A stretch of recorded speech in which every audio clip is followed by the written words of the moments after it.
going to throw a pick. They give it to Cora. Up back. Cora. Touchdown, Wolverine. Ruben Wilson does it again. Wants to be like. He got some speed and some blocker. Outside. Turns the corner. Blake Cora down the sideline. Looking over the middle. Caught. Touchdown, Wolverine. McCarthy extends the play. Now using legs. McCarthy a first down.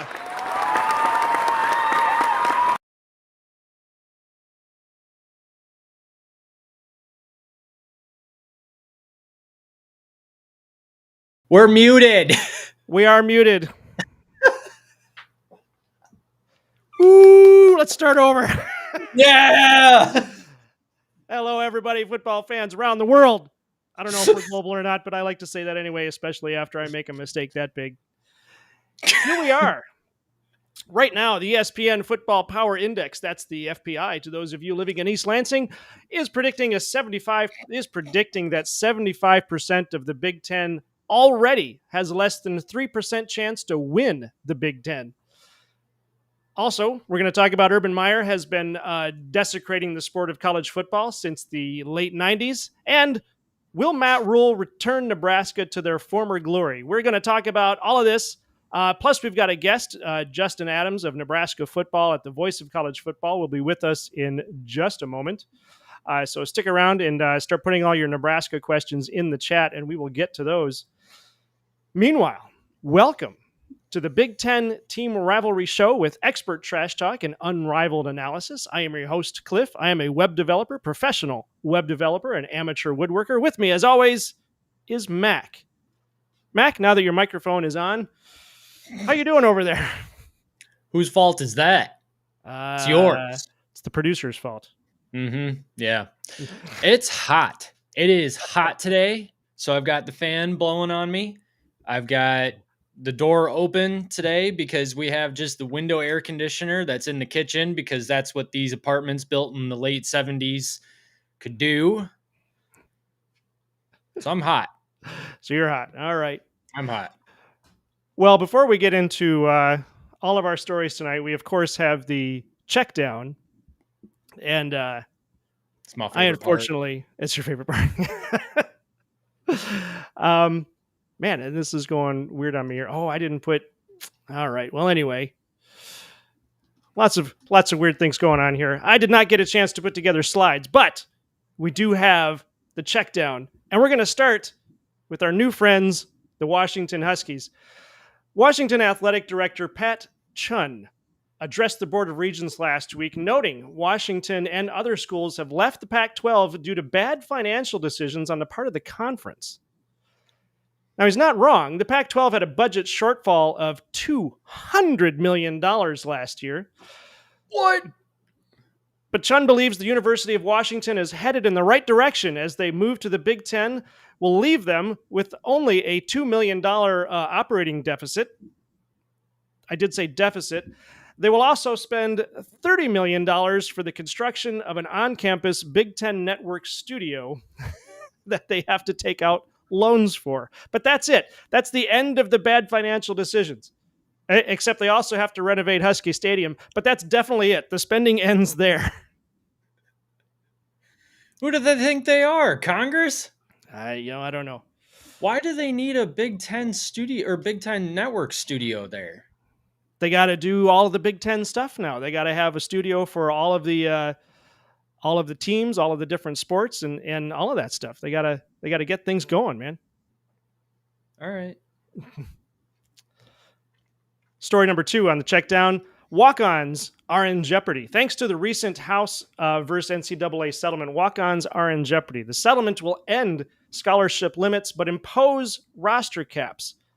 But I don't think that's what really happened. According to The Athletic, it's only been as recently as 2014 that walk-ons were allowed to eat at the same table as scholarship players. A little bit of athletic segregation going on there. This has caused quite an uproar among the scholarship players, and I think they've had enough. First, the walk-ons took their spots on the field, and now they're taking their spots at the dinner table. Where does the indignity end? Okay, but did they take their drinking fountains? It ends with roster caps. Bye-bye walk-ons. Hello carb loading at the big boy table. I can't speak to the fountains. I have no idea. Fair enough. All right.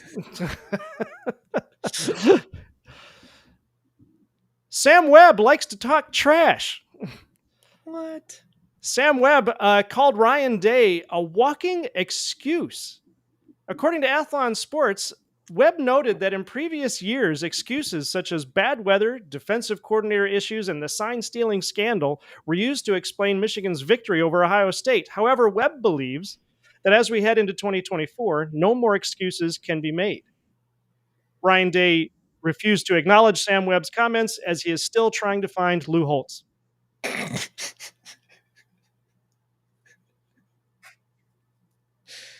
If you like what you've seen so far, and I can't imagine why, because this has been a major cluster so far. Don't forget to smash that like button.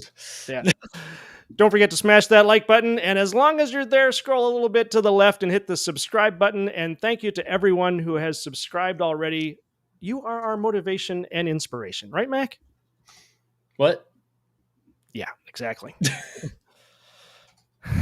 So here we are. Look at that. The chat's going crazy already. Go Blue, everybody. Who we got out there? I have to stall for a little bit because Justin is late. He might be on Husker time. I don't know what's going on over there. Oh, did you tell him Eastern time or Central time? I told him Eastern time. We talked about it. He'll be here in just a minute, good. I'm sure. I'm sure he's okay. That's okay. Whatever. We can keep going. Borg Warner says Blue till after the cows come home. Very good. Go Blue. Go Blue. Moose is out there. What's up, guys? Go Blue. Go Blue. Moose.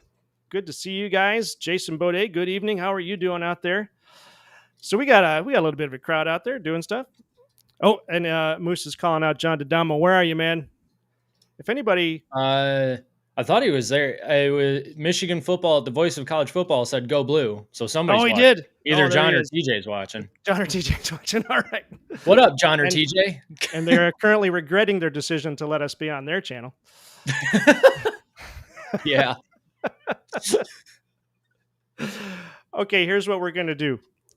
While we wait for Justin, we're going to talk about the other cheating scandal that's been going on. So the other day, BJ Johnson did an interview at On Texas Football, and I'm going to play for you a little snippet here. Who says, or is it both? We're going to play a little snippet from that interview, and we're gonna talk about it some more.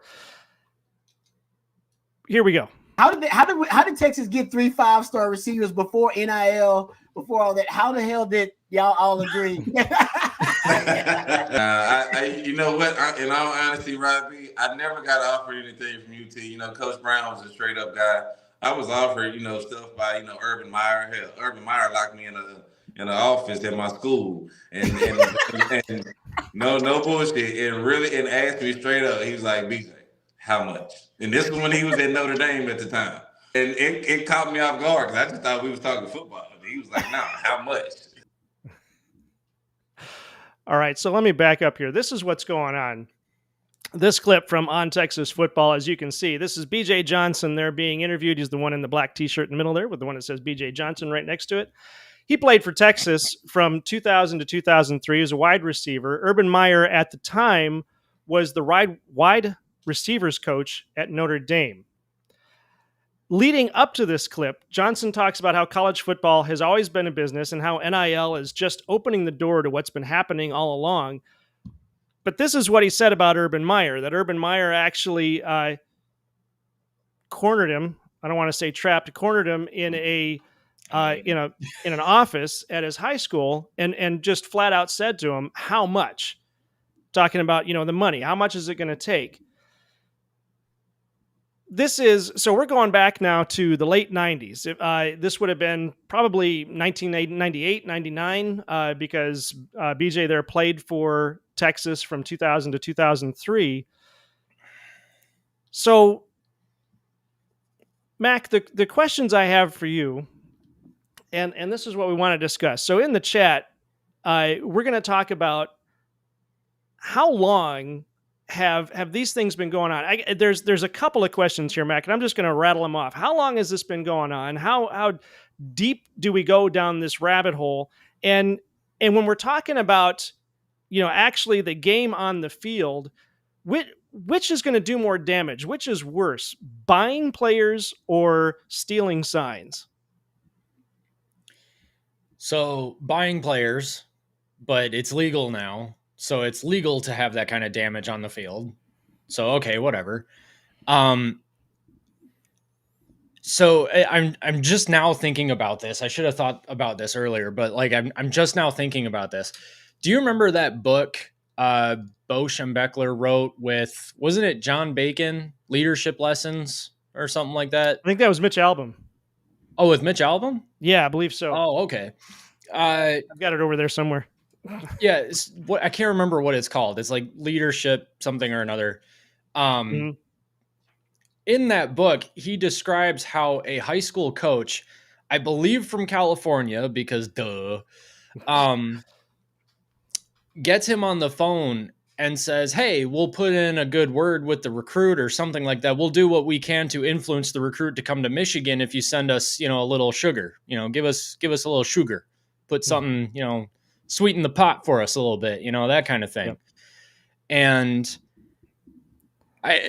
according to the book, Bo Schembechler told him to shove it and hung up on him and said that he wasn't going to do that. Mm-hmm. But I'm guessing that because that high school coach told him or said that to him in the first place, that things like that have been going on since the 60s, at least.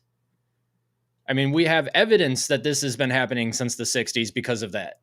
So It sounds like this has been going on for 60 years. That's wild. Yeah. So the book is Bo's Lasting Lessons. It was John Bacon. You're right. Oh, okay.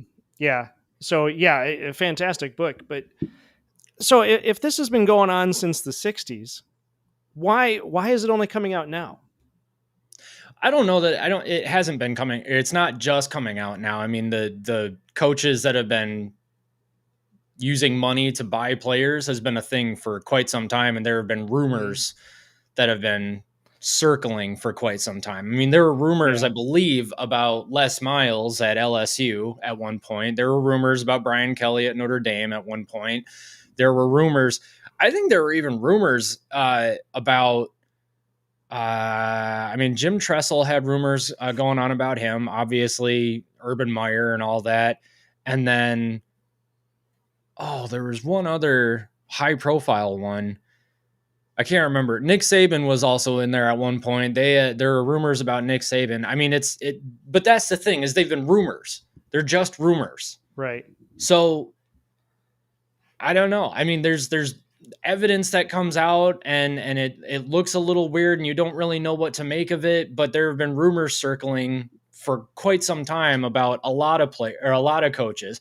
Kirby Smart has rumors circling about him right now too, that they're doing some inappropriate things to try and entice recruits into coming too.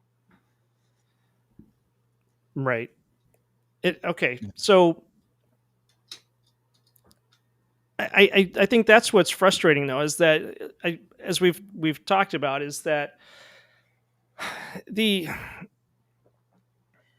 outrage that the holier than thou attitude that rivals have had towards Michigan with this sign stealing scandal. And we've been over this and people have tried to explain that the intel gained from Connor Stalions, by the time it went from him buying the tickets to the people going to the games, it was 30 games total, if they even went to all of those games, which they don't know that they did. By the time you video those games, amateurs videoing the sideline, they're going to get shaky shots. There's not a lot of intel to start with. So by the time he's putting it into his spreadsheet, there's not much to be gained there. And on top of that, the reason the rule existed was for financial reasons. So here we have, and okay, so then the outrage, the holier than thou attitude, and we had been saying, and I mean, I guess of course, we're going to say that everybody does it. And that's sort of a flippant thing to say, but now we're looking at buying players that's been going on for years and decades, which is how you build. It's like I said, it's when we used to call it, ringers, but that's like when you're paying a professional player to play an amateur sport. Mm-hmm. But really, it works out to be about the same thing, because if the schools that have the money to buy the players were pulling in all of the best guys, then they were essentially building ringer teams that nobody else had access to. So I feel like this is far more damaging to the game on the field. It's far more of a desecration to the sport of college football than the impermissible scheme that Connor Stallions did. I don't know.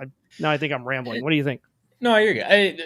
The Connor Stallions thing will just always baffle me in terms of why it became a national story, and all these different schools saying, oh, Michigan needs to have asterisks against their 2020. Wow, that's a hard word to say.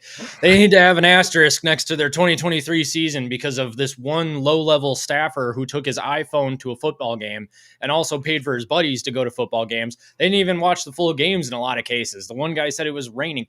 I guess I look, I've tried to take pictures at football games with my cell phone with, we get decent seats to the games. We like being higher up because you can see everything that's going on.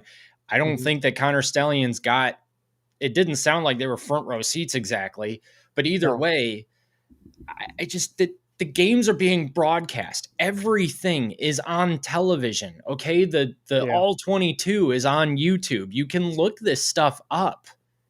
So how did he provide anything that wasn't already being captured by what you see on your TV? And I'm pointing that way because our TV is that way. But before schools were allowed to buy players, two things can be true at once. Schools were buying players before it was legal. Mm-hmm. It seems pretty likely that is the case, given the amount of rumors that have come out about so many different coaches, and the amount of players that have come out about a lot of different coaches, Urban Meyer especially. And then also it's illegal. So, I mean, everybody was doing it and you weren't supposed to. Mm-hmm. So I guess at what point, if everybody's doing it, does it no longer become an advantage on the field? I mean, was Western Michigan doing it? No, probably not. Was Michigan doing it? No, because they were taking the moral high ground whenever they could. Was Ohio State doing it? Georgia? Alabama? Yeah, and I suppose actually, as you say that's where you could throttle it back and say, well, maybe not every team was doing it because not every team could afford to do it. Therein lies the problem, and that's why it was against the rules. Yeah. So I guess the other thing, though, is, okay, so both of these rules were against the rules because not every team can afford to do it, so nobody can do it. Okay, that's fine. But buying players leads to a direct advantage in the talent level of the team.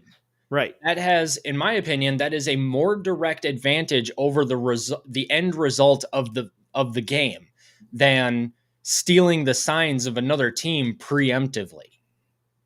I mean, because you can change the signs, you can mask the signs, you can change the plays, you can have the quarterback come over to the sideline and get the play every single time. That's cumbersome, but it's possible.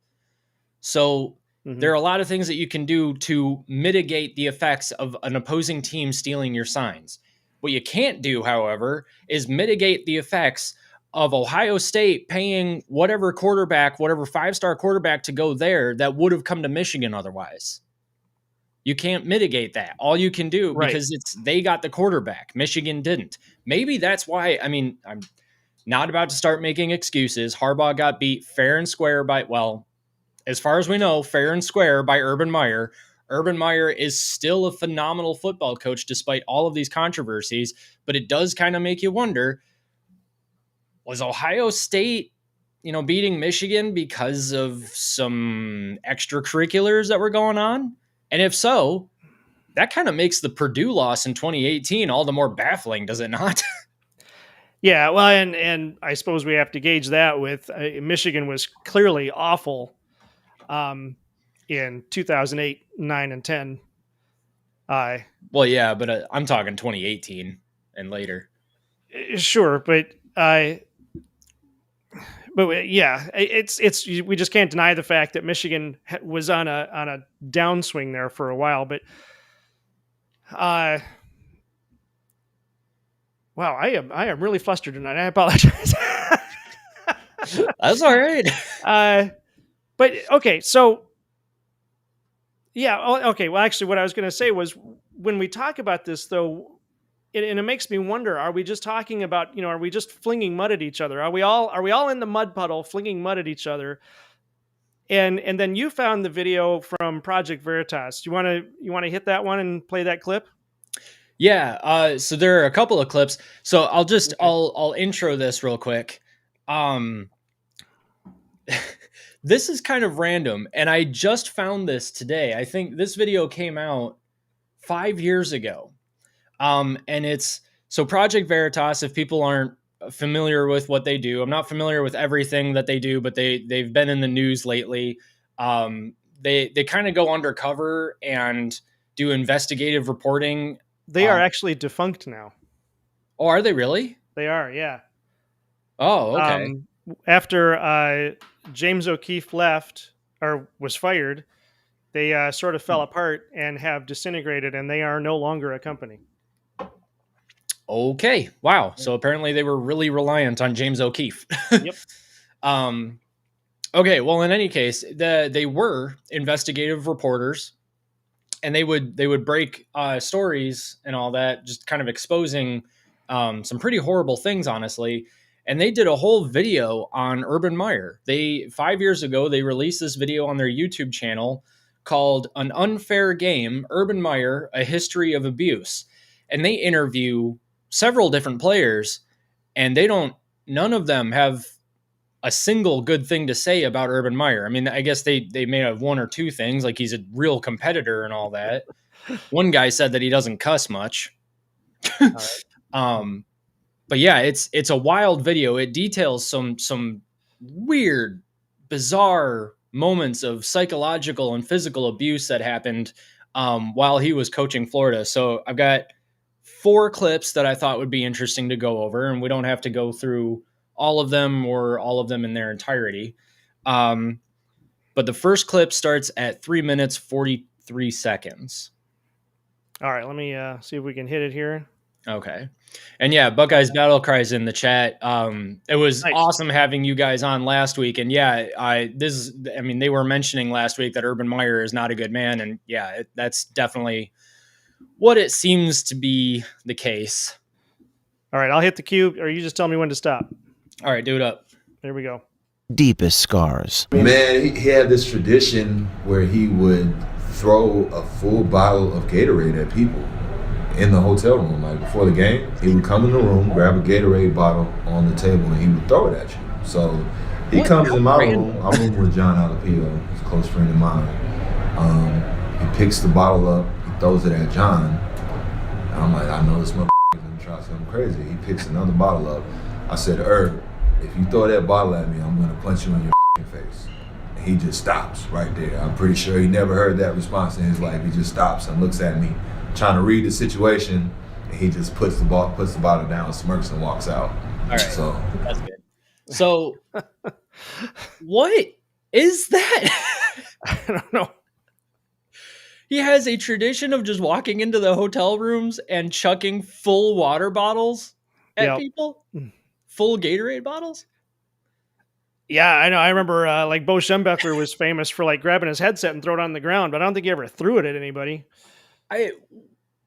What is the tradition exactly? Like what is the significance, the emotional significance? Like did this happen to him at one point and it got him really riled up for a game one day and he played like the best game of his life because his coach walked into the hotel room and chucked a Gatorade bottle at his face and he's just like, yeah, coach, you're right. I'm fired up now. no, I've got a broken nose and it's bleeding and I've got a black eye now and I'm going to have to go play football. So thanks a lot, coach. That's great. Right. This makes no sense to me, but yeah, I mean, that's physical abuse, is it not? Yeah, I would certainly think so. What's the next clip then? Next clip is 5 minutes and 4 seconds. And while you're getting there, Dean in the chat says Urban Meyer is a douche. Us Buckeye fans know that. And Bo Schembechler did worse than that. Let's not do that. What did Bo do? I don't know if that's true. I guess I haven't heard. I mean, I've heard stories of Bo Schembechler like grabbing a guy by the helmet and pulling him down to talk to him. I've heard about him throwing his headset on the ground. I haven't heard about him throwing things at players, though. Yeah, I was gonna say Harbaugh said that he Bo pulled him down by the face mask around at one point. Yeah.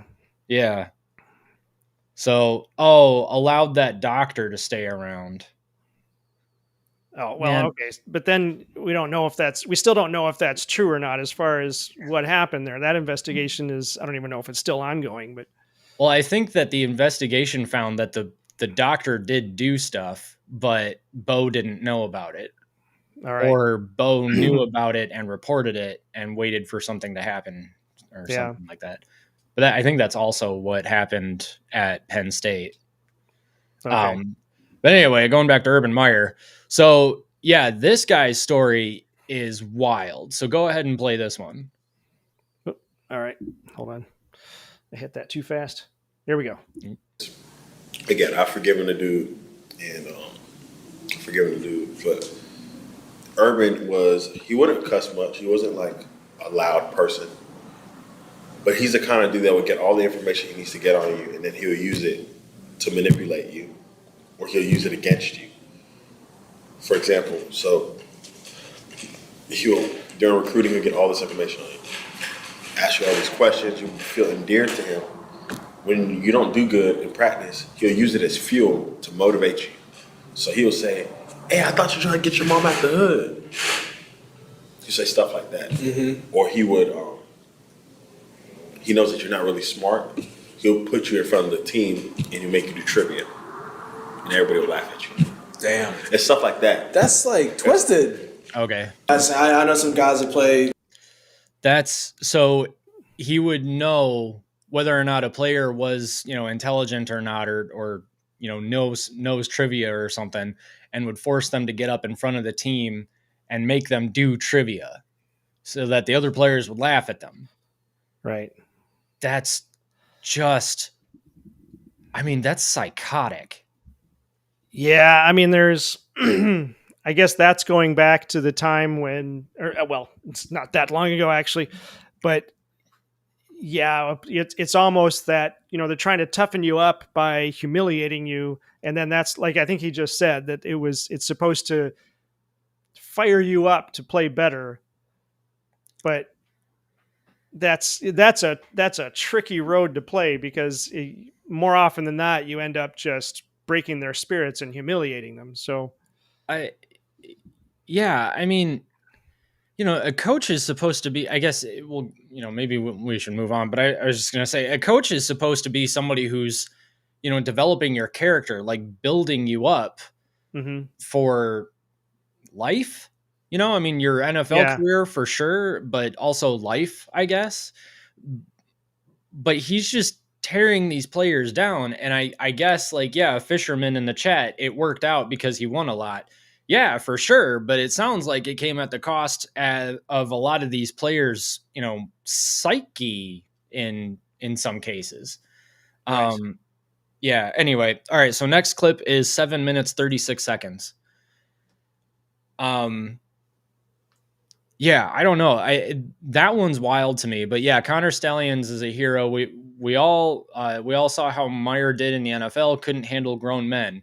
Yeah, as soon as he came in contact with men who knew who they were and were confident in themselves, no, he's not going to be able to psychologically manipulate them. These were kids that he was doing this to, essentially.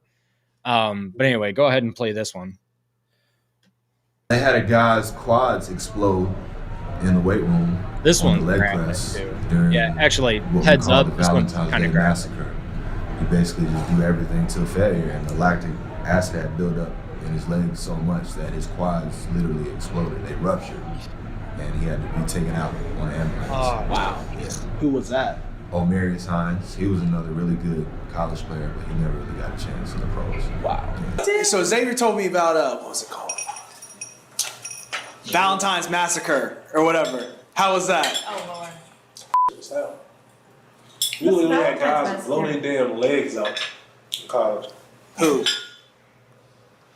We had a receiver who, Here, well, like on certain holidays, we had certain stuff going on. Like even for Christmas, we had like certain type of workouts. Yeah, Valentine's Massacre was basically like a tough ass workout. Josh Evans, who played 4 seasons in the NFL, was a teammate of Xavier Nixon's at Florida. He agrees Urban Meyer's Valentine's Day Massacre was a clear indication of the culture and tone set by Meyer. So it was basically like we used to have these type of workouts for us, and they have them labeled by certain things. We had like Failure Fridays or like the Massacre, where it'd be like a workout that's ridiculous. Like you'd do a full body workout, but it'd be everything like failure. Like you bench until you can't bench them, pull it down until you can't pull it down, push ups until you can't do them, run into damn near you throw up. It's ridiculous. So they throw up or something? Not literally until you throw up, but pretty much, you know, you feeling like you gotta Okay, throw go up ahead because and they're pause just it there. running you down. So, I mean, he does mention like going until you throw up. Like there are stories out of Michigan's weight room where players are throwing up, but it's, you know, they've got a team doctor right there and everybody's, you know, well taken care of and stuff like that. And the players kind of consider it sort of a rite of passage. Like the first time that you throw up in the weight room is kind of a big thing. John Bacon talks about it in his book, 3 and Out, where was it 3? Yeah, I think it was 3 and Out. When Rich Rod was there at Michigan, players, you know, he was working out alongside the players just to kind of get a feel for what they were going through in the weight room. And he said that, I mean, he bulked up pretty significantly. Like he increased his bench quite a bit. But one day he did puke in the weight room and all the players started cheering for him. Like they were so excited for him. Like he was one of them finally. So throwing up in, you know, weight room and weight training and stuff like that, that's not unheard of. That does happen pretty much everywhere. So that's not the big deal. The big deal is what this guy is describing, the Valentine's Day Massacre, doing basically everything to failure. You're not supposed to do that. You can do a couple of things to failure, but you're not supposed to do everything to failure because the buildup of lactic acid, and they do describe this in the video. What happens is the player that was doing this had 6 plates on each side. And I don't know what the total weight was, but 6 on each side of this leg press, that's a lot of weight. I mean, he was benching hundreds He's talking 45-pound plates. So 6 times 45, that's 240 plus 30, so 275, 540 pounds. Yeah. Okay. So, I mean, and he said that the guy got up to about 30 reps and everyone's they blow the whistle to get everybody around there to start cheering him on. I mean, the team surrounding the guy while he's doing these leg presses, and he gets up to 38 and his quads, the side of his quads just bust open. Yeah. There's blood everywhere. The guy is screaming and they had to haul him out in an ambulance. He did get rehabilitated and did see the football field again. I believe he had a very short NFL career. Pretty sure it was because of the injury, but that's insane. That is, you should not be working out to failure like that. That is not okay. Yeah. Oh, Moose says it's 720 pounds. Okay. I was a little off on my calculation there. I was going to say, yeah, that's crazy.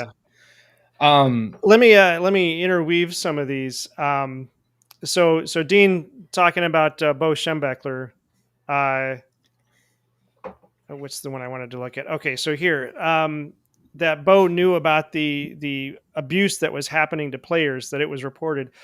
Yeah, there were a couple of players that reported it, but there were more players that reported it didn't happen, including Jim Harbaugh. Mm-hmm. So there's some he said going on there. that we don't fully know what happened. Now,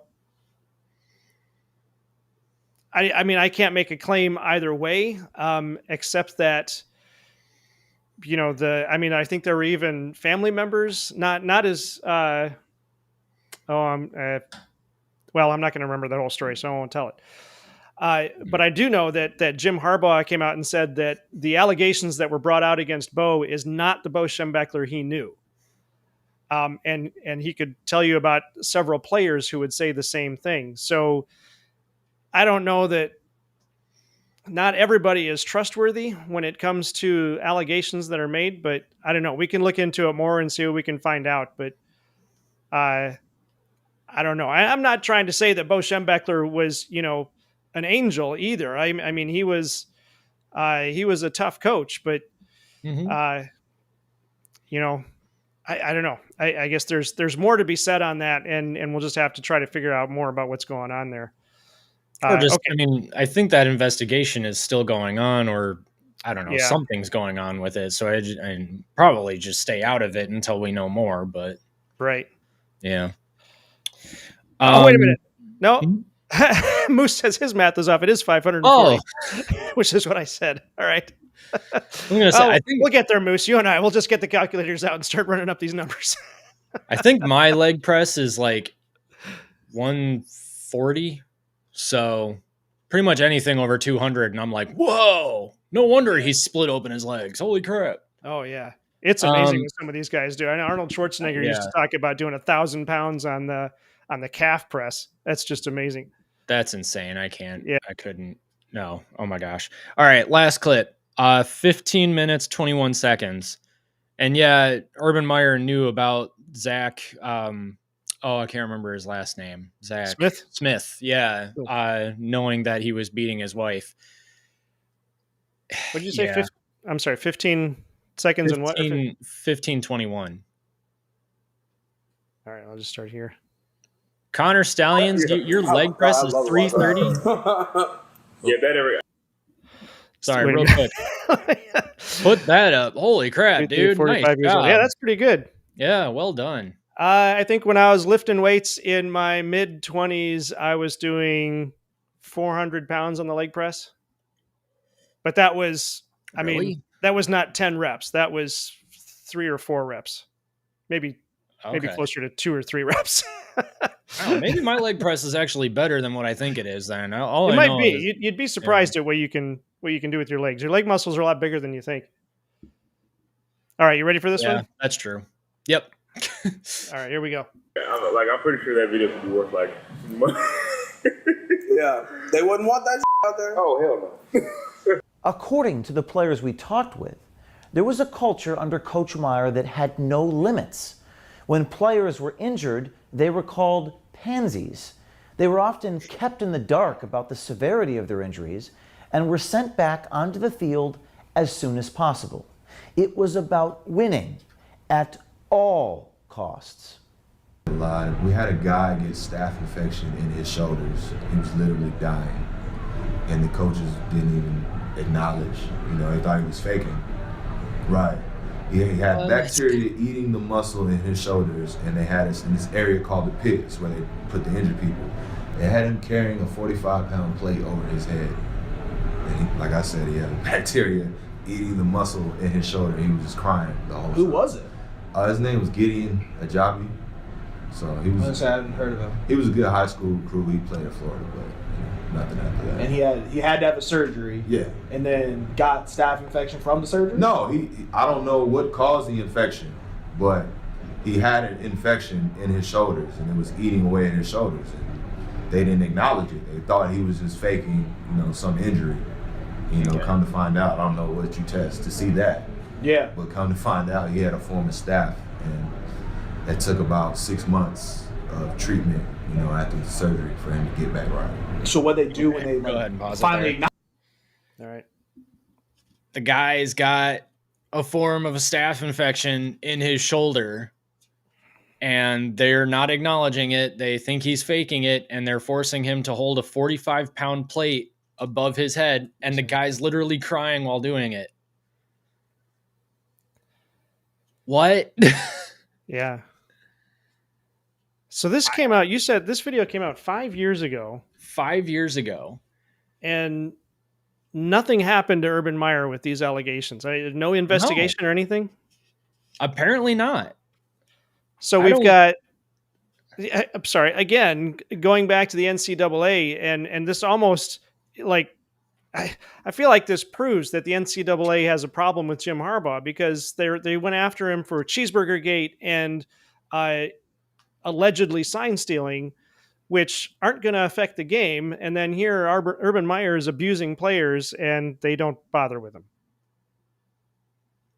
Maybe Meyer's got like photos of them that they don't want to get out or something like that. I mean, but yeah, I don't get it at all. Jim Harbaugh buys a cheeseburger, and it's, the worst thing since, I don't know, something horrible. But Urban Meyer has a track record of physical and emotional abuse.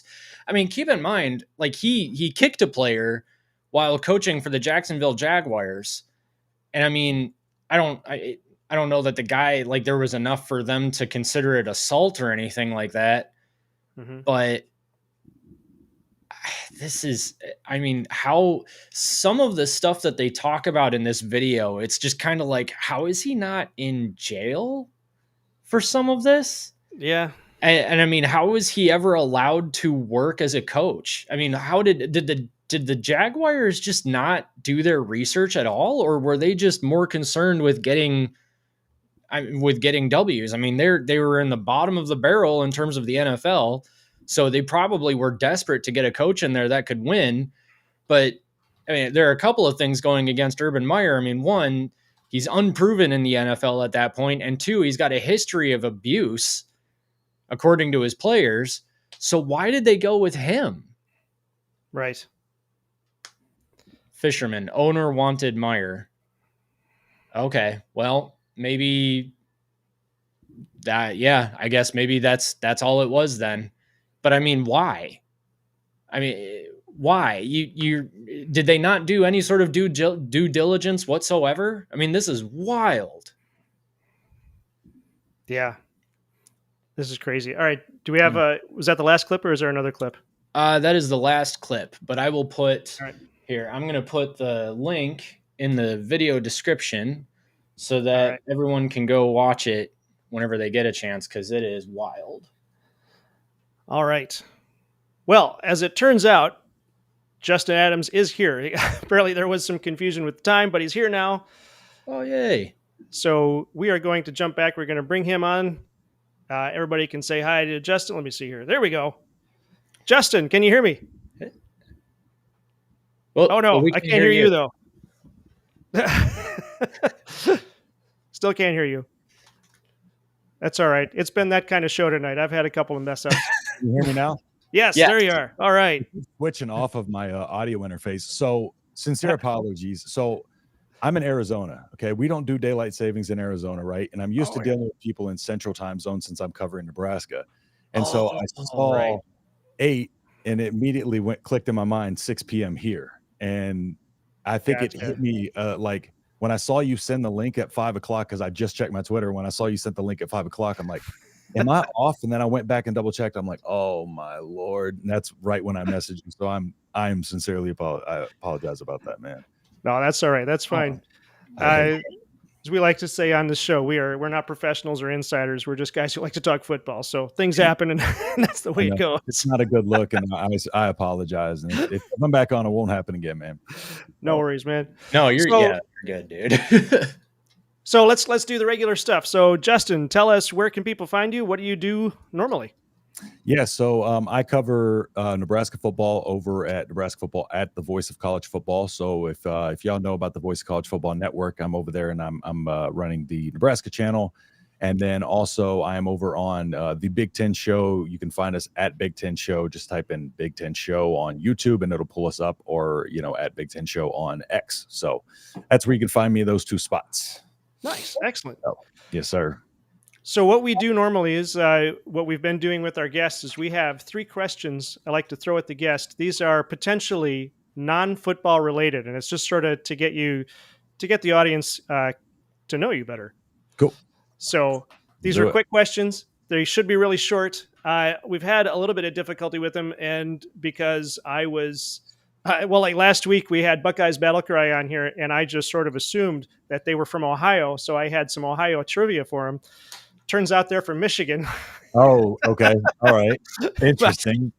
But here we go. But you are a Nebraska fan, obviously. Yes. So absolutely. these should work. Are you ready? I'm ready. Question number 1. Nebraska's greatest rival, Wisconsin or Iowa? Iowa. Iowa? Yeah, Iowa. Why Iowa instead of Wisconsin? Well, I mean, just so for me, right? My biggest rival growing up as a Nebraska fan was Texas, but Nebraska, I know Nebraska and Iowa, they have the state-to-state corn rivalry going on. Okay, so I found that out through my dad's from Ashland, but I mean, they have the border rivalry going on, and the Battle of the Corn. So Iowa's, and it's a Black Friday rival. So I just say in terms of football, currently Iowa. Cool. Okay, so and again, this is one of the reasons I like to have guys who do other teams on our show, because as you know, I'm a Michigan fan and born and raised in Michigan. I know Michigan, I know Michigan State, and I kind of know Ohio State, but for whatever reason, all the rest of the teams in the Big Ten still remain kind of a mystery to me. Yeah. So, I mean, because you're not there, you're not getting the local news and that, so you don't get all that insider stuff. But yeah, it's that border rivalry, and then like I said, they make the jokes about the corn, and it's the Black Friday game. Yeah, it's just that it's like that one little border rivalry that you usually get from certain places. So, and they hate each other. So naturally, like I said, I hate the Longhorns more just because I grew up in Longhorn Nation as a Husker fan. So. Yeah, I saw. Okay, I was actually going to bring up that story you told too on your last live stream, but we'll get to that in just a minute. All right, cool. Sounds good. Question number 2: Lethal Weapon or Beverly Hills Cop?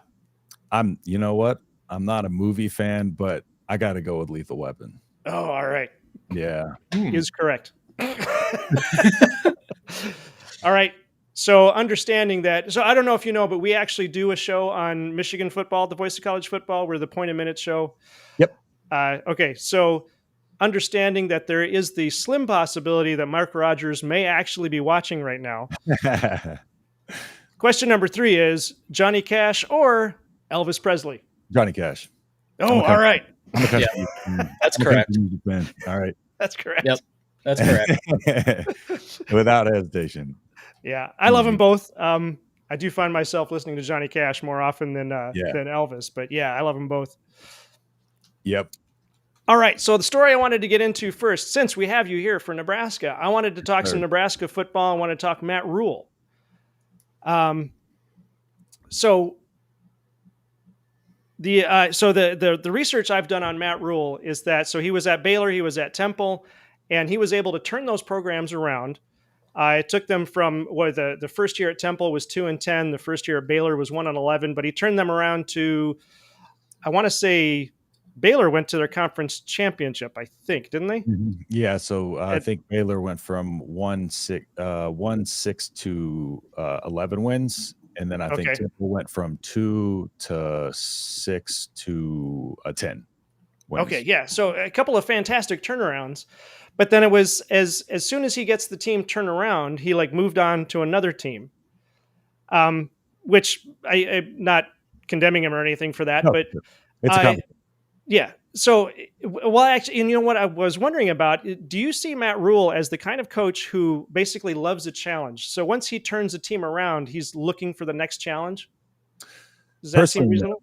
Personally, I like, so with the stories about Matt Rule moving, when you're looking at the grand scheme of what he moved on to, right? You move from a school like a Temple, right? And then transition over into a Baylor. And that's kind of like a step up, even though Baylor was going through the death penalty of, that whole deal when they were just getting, sanctions, and he built them through that period when they were going through that. That was actually during that period. And so, he went from Temple, and then Baylor was an upgrade outside of, that, of course. But then he moves on from Baylor and eventually goes to the NFL, and now he's over at Nebraska. And I think it was one of those things where opportunities were presenting themselves for him. And I think what he learned in that is, and he's talked about this at Measure, is, he learned that he has a specific love for the college game, because he did his time in the NFL, and it's just a little different in building the relationships and stuff like that.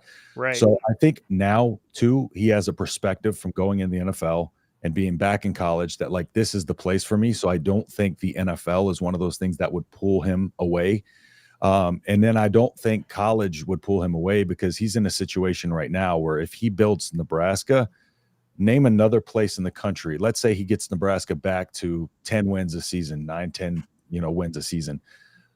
Who else is going to be as beloved by fan base and as, well received as Matt Rule if he was to do that in Nebraska? I don't think he would get that anywhere else in the country. And so for me, I just think the situations and like his wife started a business in Nebraska. There's a lot of things there that tend to lead to me believing that he's going to stay with Nebraska. And he's said it time and time again. But of course, they have to say that. But Right. for sure. Yeah, I would think that Nebraska, if he could bring Nebraska back up to like the heydays of was it Tom Osborne? Yeah. I mean, that would be phenomenal. He can get us back to Frank Solich levels, Bo Pelini yes. levels, where Bo Pelini was always 9 wins, couldn't beat like the teams that we were we beat the teams that we weren't supposed to beat. We beat them, but the teams that we were the underdogs and we needed an upset, sometimes we couldn't get over the hump on those. And that's why Pelini was let go. And now we can't even win in those games. So if they can even get it back to that 9 wins, 10 wins, like that's what it'll take right now. Yeah, we did a video on we called it the freshman class, the new coaches last year, and obviously Matt Rule was one of them. And Absolutely. I was really surprised to find out this is my insular Big Ten bubble. I was surprised to find out that between Tom Osborne and Solich, they had like 30 years of just destroying everybody. Yes. Yeah. I mean, they had more wins than Bo Schembechler, more wins than Joe Paterno. Yeah. Just a phenomenal program. And it's bizarre to me how regional college football used to be, that would be like unknown. I mean, I wasn't like hiding my head in the sand, but I just never heard about Nebraska. Yeah. Yeah. And the thing about like back in the day, that's, what made Nebraska good back then is Nebraska just had the best strength and conditioning over everybody. And they had that walk-on program, where that was what they thrived upon, is the walk-on program. And there's talks about the loopholes that they found in it or whatever, but they did it the way that was allowed to do, and they won championships on it. And I think a lot of what can make Nebraska good today is a lot of the same stuff that made Nebraska good back then. It's what Nebraska has done over the last, few years, and especially since leaving the Big 12, is one of the main states that Nebraska recruited heavy in when they were in the Big 12 was Texas. And it's no secret that Texas is not short of talent. Texas has the most players in the NFL of any state. They have the most first-round draft picks of any state. And so there's talent there, but it's not only that, it's these guys are playing against other guys of, high talent levels as well. And when other coaches came in, they really kind of nixed that pipeline, especially when we went over the Big Ten, but especially under, Mike Riley and Scott Frost. Those guys really tried to make it gimmicky and recruit in areas that Nebraska really wasn't, hadn't built a foothold in. So Mike Riley came over and tried to do the Calabrasca, where we tried to recruit out of to California. And, we got Keyshawn Johnson Jr., but Keyshawn Johnson Jr. got caught with marijuana on campus and never, so it was like we kept having problems with the kids from the Calabrasca movement. And then they tried the Flobraska movement under Scott Frost, where we picked in Florida and all that other stuff. And when the Florida teams got good, Nebraska wasn't able to win those recruiting battles anymore. And also they couldn't keep the roster together. And so what Matt Rule is doing is he's going back to the foundation. He's building his foundation in the 500-mile radius. He's really attacking back in Nebraska in the immediate area, because those are the players that are going to most likely stick with your program, are the ones within that 500-mile radius, right? That's your foundation in a world of players just constantly moving, right? And then from there, he's building the foothold. Like, he hired a bunch of analysts when he came on in Nebraska that were in the high school coaching ranks at a high level in Texas. And he did that for a reason, because he had those connections in Texas from his time at Temple and Baylor. And he was able to then get a foothold in the Texas recruiting, and that's paid off. The last recruit we landed was a 4-star defensive end. The most recruits we have out of any state in our last year's class outside of Nebraska is Texas, and Florida's this other state that he's investing in, but that's kind of the secondary or tertiary state, And so it's one of those things where he's building a foothold in recruiting, and he returned 77% of the production last year. So he's not only, kind of building that foundation and building the layers of this team that need to be there in terms of just longevity, and he wants a program of development, so he has to keep those guys there. And, returning 77% of the players from last year, 76% on offense, 78% on defense. It's one of those things where he builds those relationships, and they're authentic relationships, because we hear it all from recruits and everything about it being family. And I just think the culture itself is turning back around, and he's giving a lot of odes to people of the past. And he brings up Devaney a lot. He brings up Osborne a lot. Like, he always talks about them and their philosophies. And so I think there's a lot of similarities. It's a very modern version, but I think he's trying to do a lot of what they did back then and just modify it. And he's still doing what he knows. He's not changing much from Temple Baylor. He's still a recruiting guy, still a development guy. And so he trusts his system. That's interesting, because Harbaugh did kind of the same thing, from what I understand, as far as building the family. That they say the first 4 years, so 2015 to 2020, that he was treating the players as if it was an NFL team. So he wasn't being a sort of like father figure coach. And so the players weren't responding very well. And so then apparently something happened in the summer, after COVID there, and he just changed his mind and started treating the players like family, like his own kids. And then you can see the result. So exactly. Yeah, there's a lot to that for sure. Because, you got to think they spend more time with each other than anybody. And so, the family vibe just makes everything, you got kids coming out of high school. It's still kind of a moving up to the college football ranks and stuff like that. You still got a level of just kind of anxiety and stuff like that. And it can make people feel, a little bit more welcome and stuff like that. It's corny to say, but all that stuff. But when I forget who, oh man, I'm trying to remember who it was out of Florida. Cortez Mills, when he visited, he was like, I felt like my family was on the visit. And that's what they're trying to do. They're trying to not only make him feel like they're on the visit, but they want the dads and moms to be involved, and they're all involved in this recruiting process. And it's a very just welcoming thing. And I think that's going to lend to the longevity of keeping these guys on the roster. How do you think that's going to mesh with the new era of NIL? So I think it's going to be. I think what he does is a good blend of it, because with NIL right now, he's not going after 5-star. Well, he is going after 5 stars, of course, but it's not Ohio State. We're going to you'll be able to offer 37 5-stars, right?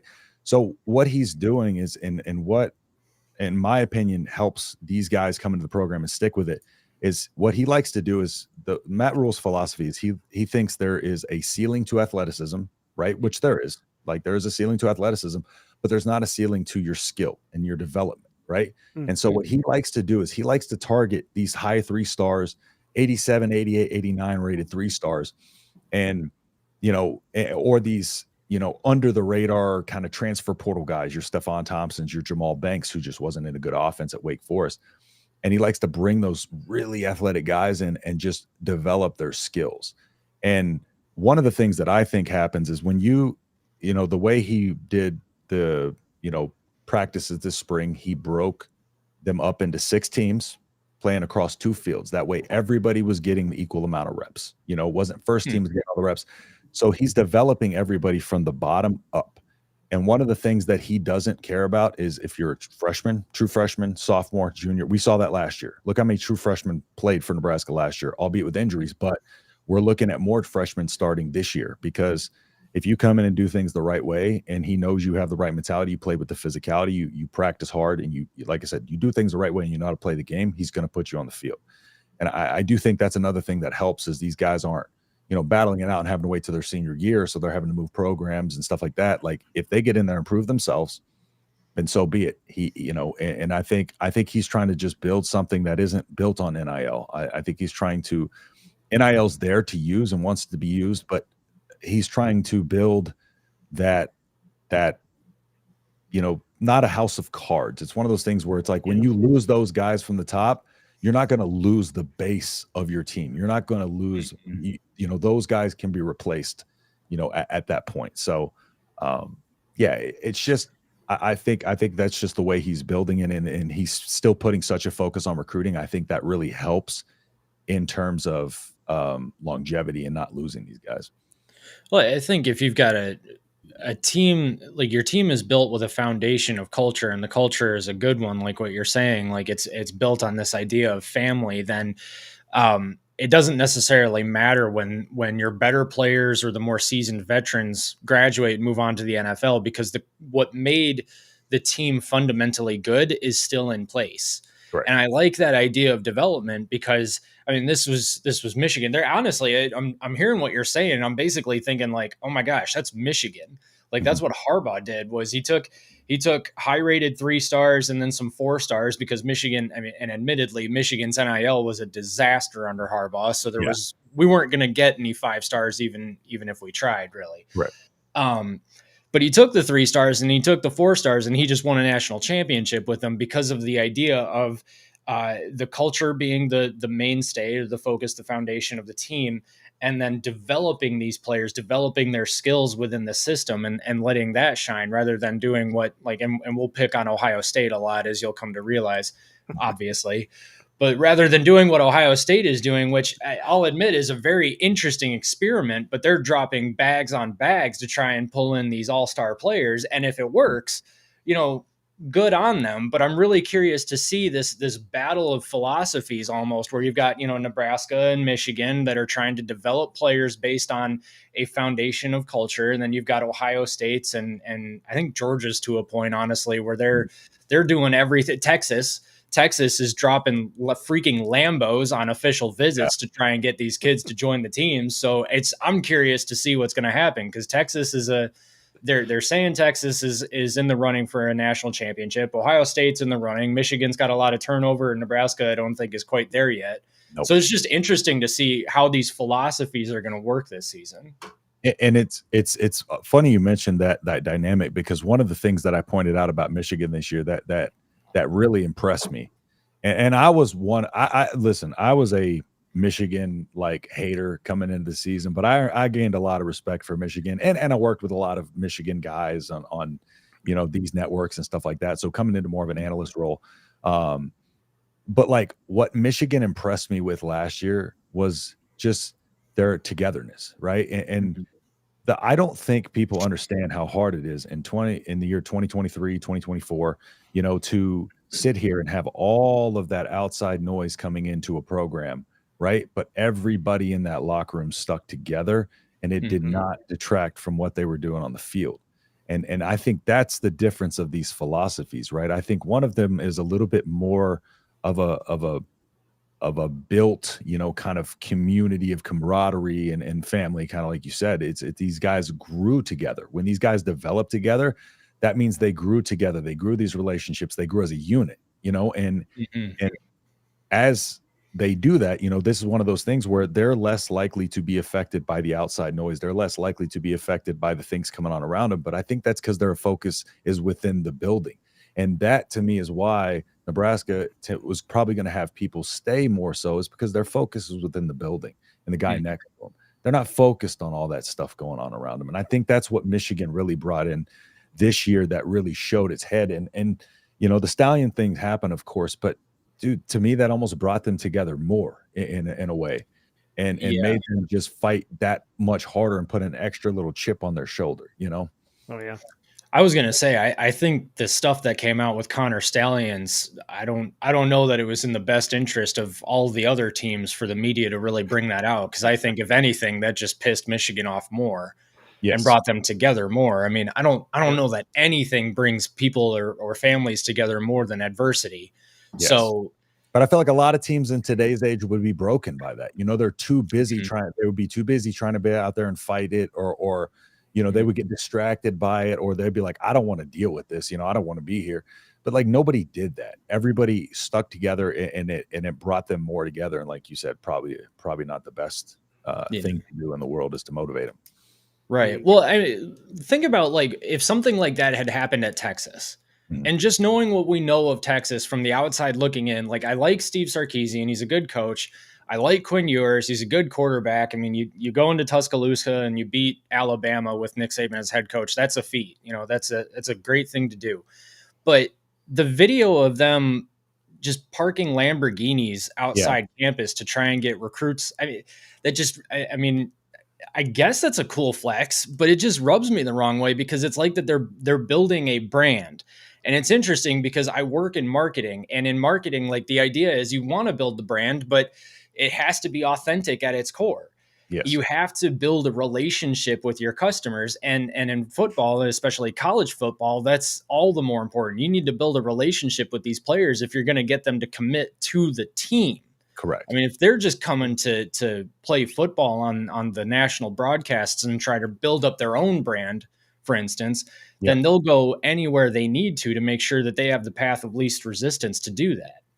Yeah, and I don't understand the whole parking the Lamborghinis out there. Like, what does that really do? I mean, we've all seen Lamborghinis. They understand that they're about to get paid a huge bag. It's like, what does that really do for them? I just think, kind of from the outside looking in, it just makes Texas look like a little bit of a clown show, where they're just kind of like, they're throwing out everything they can to be like, look, we got money, but people know that, right? And it's funny because now I'm not sure how this is going to go because Nebraska's in a tough recruiting battle with Texas, but there is a player that Nebraska's battling Texas with that was at that visit, Michael Terry. He's the number one athlete in the state of Texas.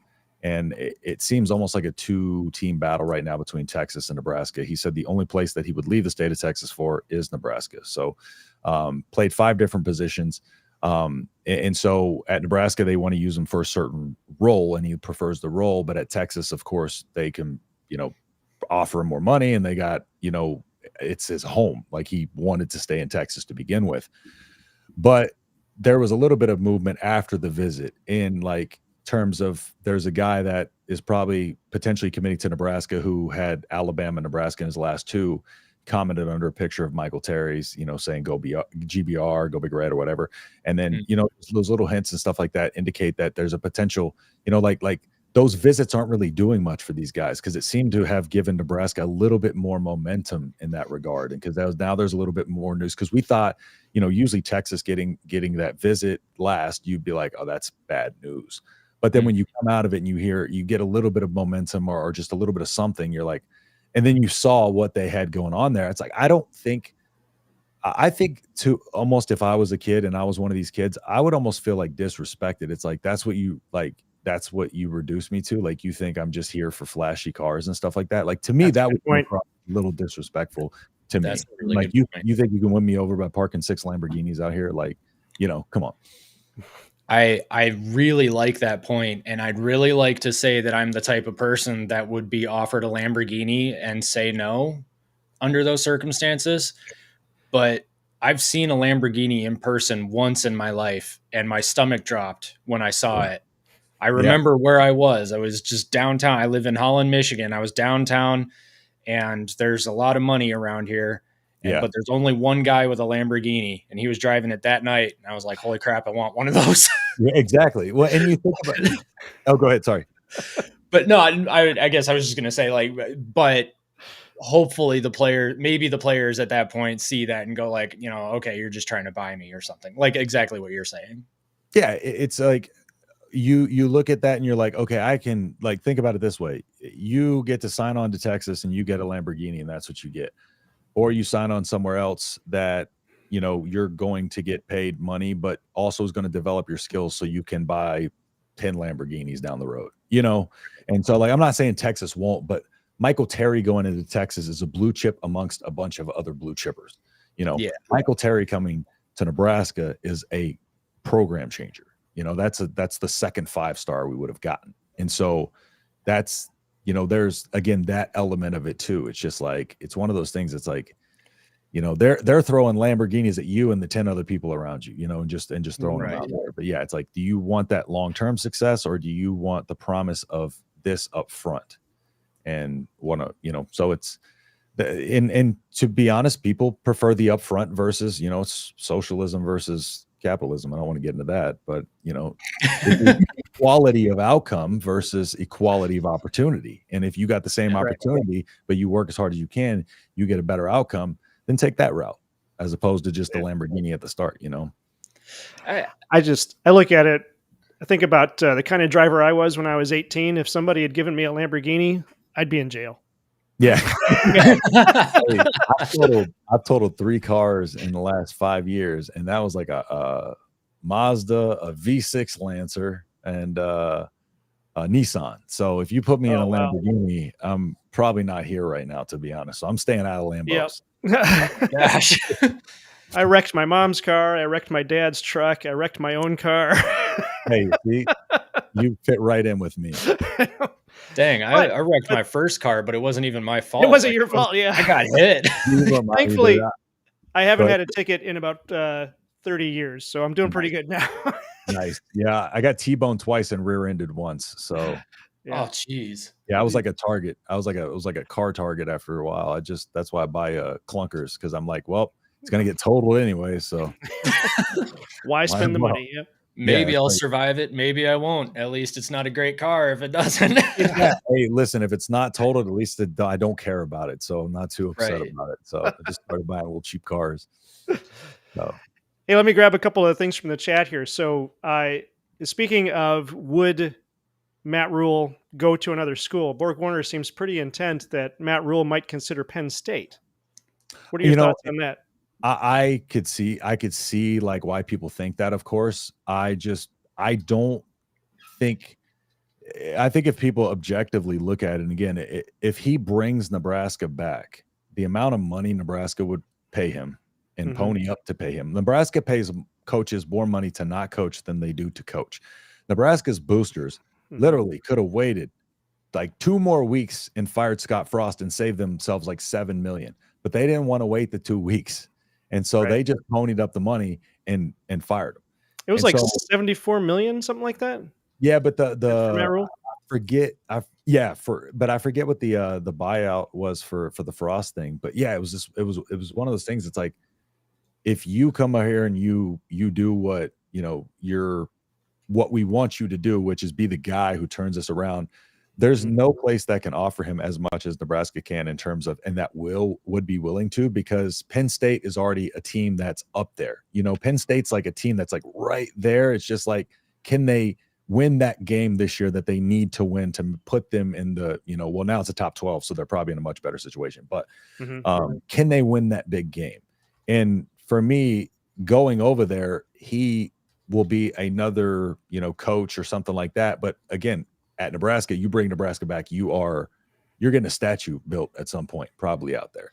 And so those are a couple things like we will see, like for instance, Tony White, Nebraska's defensive coordinator. People thought he was going to go to UCLA to be their head coach because he's a UCLA alum, right? He coached in Nebraska for a year, had a great season, but he ended up staying at Nebraska. And so I think you see the connections, you see these different details of why the dots may connect and they may want to go there. But then I think if you think about it in terms of if they're successful, and then you see like, oh, okay, like they can offer way more. I get it. Well, that's where, and we can only speculate on this, but that's where I wonder if the challenge aspect comes into it. I mean, let's say he gets Nebraska to the Big Ten championship within 4 years, and then he's like satisfied with that, and now he needs a new challenge, but Nebraska throws $100 million at him. Where does Matt Rule fall on that? To me, college football in the modern era is a challenge all the time, because like the harder part isn't making the team, getting the team there. The hard part is keeping the team there. And especially now when you have so many different avenues with the transfer portal, like people like, and he mentioned this, like we forget our own transfer portal, which is recruiting our guys to stay too. So like, there's recruiting. I feel like it's even more of a challenge nowadays because like once you're at the top, then it's always a challenge because you're battling those schools for the top players and stuff like that. And that no matter where you go, right? Let's say like he moves to, like if he was to move somewhere, if that was the case, if he was to move somewhere, it would be Penn State because Penn State's already up there too. He would want to move to, and I just don't see him at this point in his career, building Nebraska up and taking a step back to enter another rebuild. I think the rebuilding was part of what happened over his coaching experience. I don't necessarily think that's what he seeks out. I think he was just able to do that at a couple places. And Carolina didn't give him enough time. He had a 7-year plan at Carolina. But I think it just happened in a couple places. And it's not that like he wants to get there, build them up, and leave. I think that's just he got to 2 schools, built them up, and opportunities presented themselves elsewhere, and he moved to those. To better. I also don't think, I mean, Temple for sure, Baylor maybe. I don't think that his former schools really had the foundations necessary to build up into a national championship caliber team. I think Nebraska could potentially, although it didn't look like it under Scott Frost and even Bo Pelini, but Bo Pelini was, I still think, a good coach. He was. Yeah. But that kind of, I don't know. I guess I say that, and I think that maybe Penn State has the same kind of foundation. I mean, you could build Penn State into a national championship kind of team, but if you're gonna leave Nebraska for Penn State, I mean, they would have to fork over a lot of money because James Franklin is, I've said this a million times, he's not a bad coach. He outcoaches himself sometimes. Like he coaches himself into losses sometimes. Yeah. But he reliably gets them 9 or 10 wins a season with, the occasional Big Ten championship. Yes. So if they fire James Franklin, then Matt Rule's got to be thinking, I don't know that I really want to go there, even if they do offer a bag, because they're willing to fire a 9-10 win coach. Mm-hmm. Yeah. Yeah. And it's another thing where, in just listening to, because he's been asked this question too. And, he was just like, when I wasn't coaching, like the people don't remember this, but he wasn't planning on necessarily coming back to coach. And he said the only way that he would come back to coach is if that was the place he was going to stay and it was the right place for his family. And because he's very big on faith and family, right? And so he said it had to be the right place for him to be able to stay and his family to stay. And because, like I said, he wanted his wife to start a business, which she has in Nebraska. And so it wasn't one of those things where he was looking for a coaching spot and he chose Nebraska. It was one of those instances where he was like, I'm only going to move for the right opportunity. And that ended up being Nebraska for him. And so I think where he's at and with how he talks is like, and how he talks about this team and the fact that he's building it, through the foundation of recruiting. Like, I think a team like a Colorado, I think, Deion's a couple years and gone, but look how he's building that team, right? He's not building it through recruiting. He's not even recruiting. He did 0 at-home visits out of Boulder, 0. Wow. And so 0, like none. And so he said that like he felt like recruits would, want to come see how he lives and all this other stuff, which don't get me started. Yeah. We've talked about him a bit here too. Yeah. Yeah. And I could go on for days about that. But that to me is how a coach is building a team that doesn't plan on being there long, trying to really come in and pad the team around his son and a couple of years and then get out of there when his sons are out. And so, everything is just hinting towards the fact that he's probably going to stay in his comments. And again, just the whole situation of how he came on, I just think it's a lot of things pointing at he's probably not leaving Nebraska. He basically says the day when he leaves Nebraska, I forget the exact quote he made, but basically he's going to be done coaching when he's done at Nebraska, essentially. So retire in Nebraska. I just think he respects too much of the people that came before him. And he's also said like he wants 20 years from now, he wants people to, that coach at Nebraska to look back to him for advice, like he's looking back at Osborne for advice. And so there's just little things in the things he says that indicate that he's really about it. Did he have a connection to Nebraska before this? No, not that I can aware of. I'm aware of besides, him growing up, watching Nebraska football and knowing, just kind of, he was coming up in the heyday of Nebraska football. So it's just kind of like that knowledge of it, but I don't really know of any connections outside of that. Okay. Interesting. Cause I mean, the way he talks is like he talks like Jim Harbaugh almost. And Jim Harbaugh was, Michigan's prodigal son, basically. So it's interesting that he's got this connection to Nebraska right now without actually having a former connection to the school. I think it's a lot of the people and like he had not made up his mind to go coach there until he went out to visit Nebraska and really got a feel for the people and everything like that. And that's where he said, this is a place I would like to raise my kids. Like he saw that as a place that he would like to raise his kids, and like his wife started his business. And that's what he was talking about with the family thing. It was family before football when he was making this decision. And so, like you said, the only place he would go is a place where he's putting his family in a good situation. And that's why, he said he went over to Nebraska. He said the people are great there. He loves the resources that he's given and the people that he has there to help him and that have his back. And so I think everything's just in the right place for him. And especially if he turns Nebraska around, it would be tough to leave that. Yeah. Wow. So Raul Misra has a question here. How mad are you that Trev Alberts left for Texas A&M?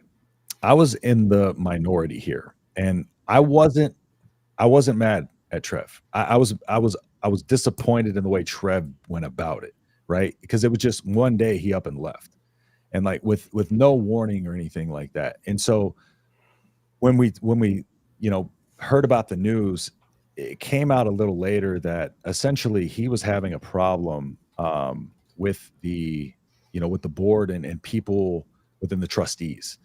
And essentially what had happened was, I think he had just fought his battle for what he wanted so much against that board of trustees that this was his way, because there was basically the news that he was leaving. And then there was a couple of hours that were like, oh wait, no, this may not be happening on Twitter. And so that was all unfolding at one time. And to me, it seemed like he was maybe trying to like see if they would blink. He's like, I'm going to leave if y'all don't give me what I want. And they didn't blink. And so Trev just up in the middle of the night left for Texas A&M, literally. And so my thing on it was this. I was, everybody was going after Trev on Twitter, but I'm like, Nebraska literally was in a position where they hadn't had an interim president, or hadn't had a president for 8 months. They had an interim president. So Trev Alberts for 8 months didn't even know who his boss was, like his future boss, right?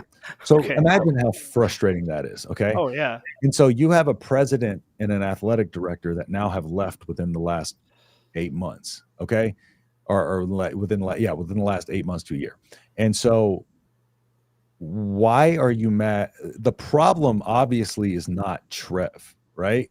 And so whenever you have those moments on social media where you have a fan base that's kind of rabid and fired up, direct all of that energy while it's there towards the problem in the university. Trev's gone. All right. No amount of complaining is going to get him back. No amount of trashing him is going to get him back.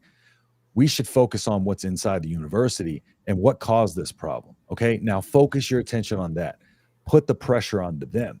Like I said, we can be mad at Trev for as long as we want to be, but put the pressure on the university to find out what's going on between those walls that is driving these people away, because clearly there was something there that was missing. And that was where I stood on it. Again, I think he handled it poorly. I don't think he did it the right way at all, but I wasn't mad at him. And I knew Nebraska would go in and be able to get, it's not like Trev Alberts leaves and then we just have nobody. I knew Nebraska would be able to go get a good president. And it's like people thought when Trev left that the rumors started that Matt Rule was going to leave. And it's like, no, like that all started. Yeah. So, cause Trev hired him and all this other stuff. So I wasn't mad at Trev.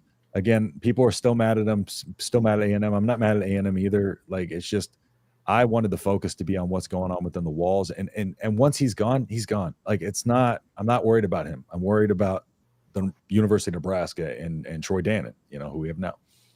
I think it's interesting. The parallels between Nebraska and Michigan are kind of stark right now, because we're kind of having the same sort of situation with Harbaugh leaving. Mm-hmm. Like Harbaugh goes to the NFL, and then all of this stuff comes out about the conversations that they were having with Ward Manuel, the athletic director at Michigan, and Santa Ono, Michigan's president. And it ended up coming out that Ward Manuel potentially didn't do as much as he could have to keep Harbaugh from going to the NFL, especially amidst the NCAA investigations and all that. And so it's weird, because it's one of those things where it's like, I think Ward Manuel made the right decision bringing in or keeping Sharon Moore and getting Sharon Moore to be the head coach, which I think is fantastic. And that probably needed to happen anyway. Harbaugh gets to go to the NFL and pursue the Lombardi Trophy, which he's clearly wanted since 2020, I think at this point, probably even before then. But at the same time, it's like there was a report that came out that Harbaugh potentially wanted to stay at Michigan should he get some assurances that Michigan would have protected him from the NCAA if any sanctions were handed down. Correct. And so you kind of have to wonder now, like, was it the board of trustees? Was it Ward Manuel? Was somebody being hamstrung somewhere that they wouldn't let the university take on that kind of liability if Harbaugh gets hammered by the NCAA, which Ohio State fans have been crying about the hammer for a while now, and it's not happened. So there you go. But it's interesting. So you bring up like the board of trustees and maybe there's an administrative problem and all that at Nebraska. So what do you think it is? Do you think it was the board of trustees? Do you think it was Trev Alberts? What was it? Yeah, I from everything that I found out, the Board of Regents was basically it was an issue with something in the Board of Regents. So I said the Board of Trustees, Regents. I believe that probably same, but yeah, Board of Regents. Yeah, like for me, everything was there. All the way it worked with the timing, and then all the stuff coming out. So it was the weird timing where there was like a delay, and it's like, no, he's not actually gone. Like they're talking to him behind closed doors. And it's like, why are they talking to him behind closed doors? Why is this stuff happening? There's only one reason this could be happening. It's some kind of negotiation. And if he doesn't get his way, then he's probably out. And I think like he made the decision and basically was like, I have an offer to leave. And here's what I'm asking. And he didn't get it. The board of trustees, of course, wouldn't blink. And I don't know if it was something to do with the stadium renovations, or anything like that, because there's no telling what it could have been. Nebraska was getting the stadium renovations done, and the donors have a lot to do with that in terms of which sections cut off first, and if they lose their seats first. So there was a lot of stuff going on behind the scenes, and that all just indicates that there was just something that he felt he wasn't getting, and that caused him to leave and go to Texas A&M. It just seems like a lot of random red tape to artificially put around your athletic director who brought in potentially the savior of Nebraska football. Yeah. And that's the thing though. You get these people with money and they think their opinion, they're a big donor, right? And so the university values them tremendously. And that's where you get, they have a lot of power, and these big donors have a lot of power in these board regents, and they have a lot of power and a lot of pull with the university, because we're at the mercy of donors nowadays. Most Nebraska's NIL budget doesn't come from the university; it comes from donors, and so it's one of those instances where it's like even more so we're at the mercy of the donors these days. Well, that's an interesting thought. Is NIL going to bring around corporate college football? I mean, corporate in the sense that all of these NIL collectives basically own the team. Like the coach is going to have to go to the NIL collective and be like, I need you guys to pony up. I really want this player. I really want to recruit him. I mean, then the NIL collective at that point has the power to be like, well, then we're going to change everything about the football team so that we get what we want, because we're basically paying for you to exist now. Yeah. And I think hopefully, I think with the school developed NILs, like Nebraska is the 1890 collective. And I think those, which Trev Alberts did a horrible job of launching. Troy Dan has done a much better job with that.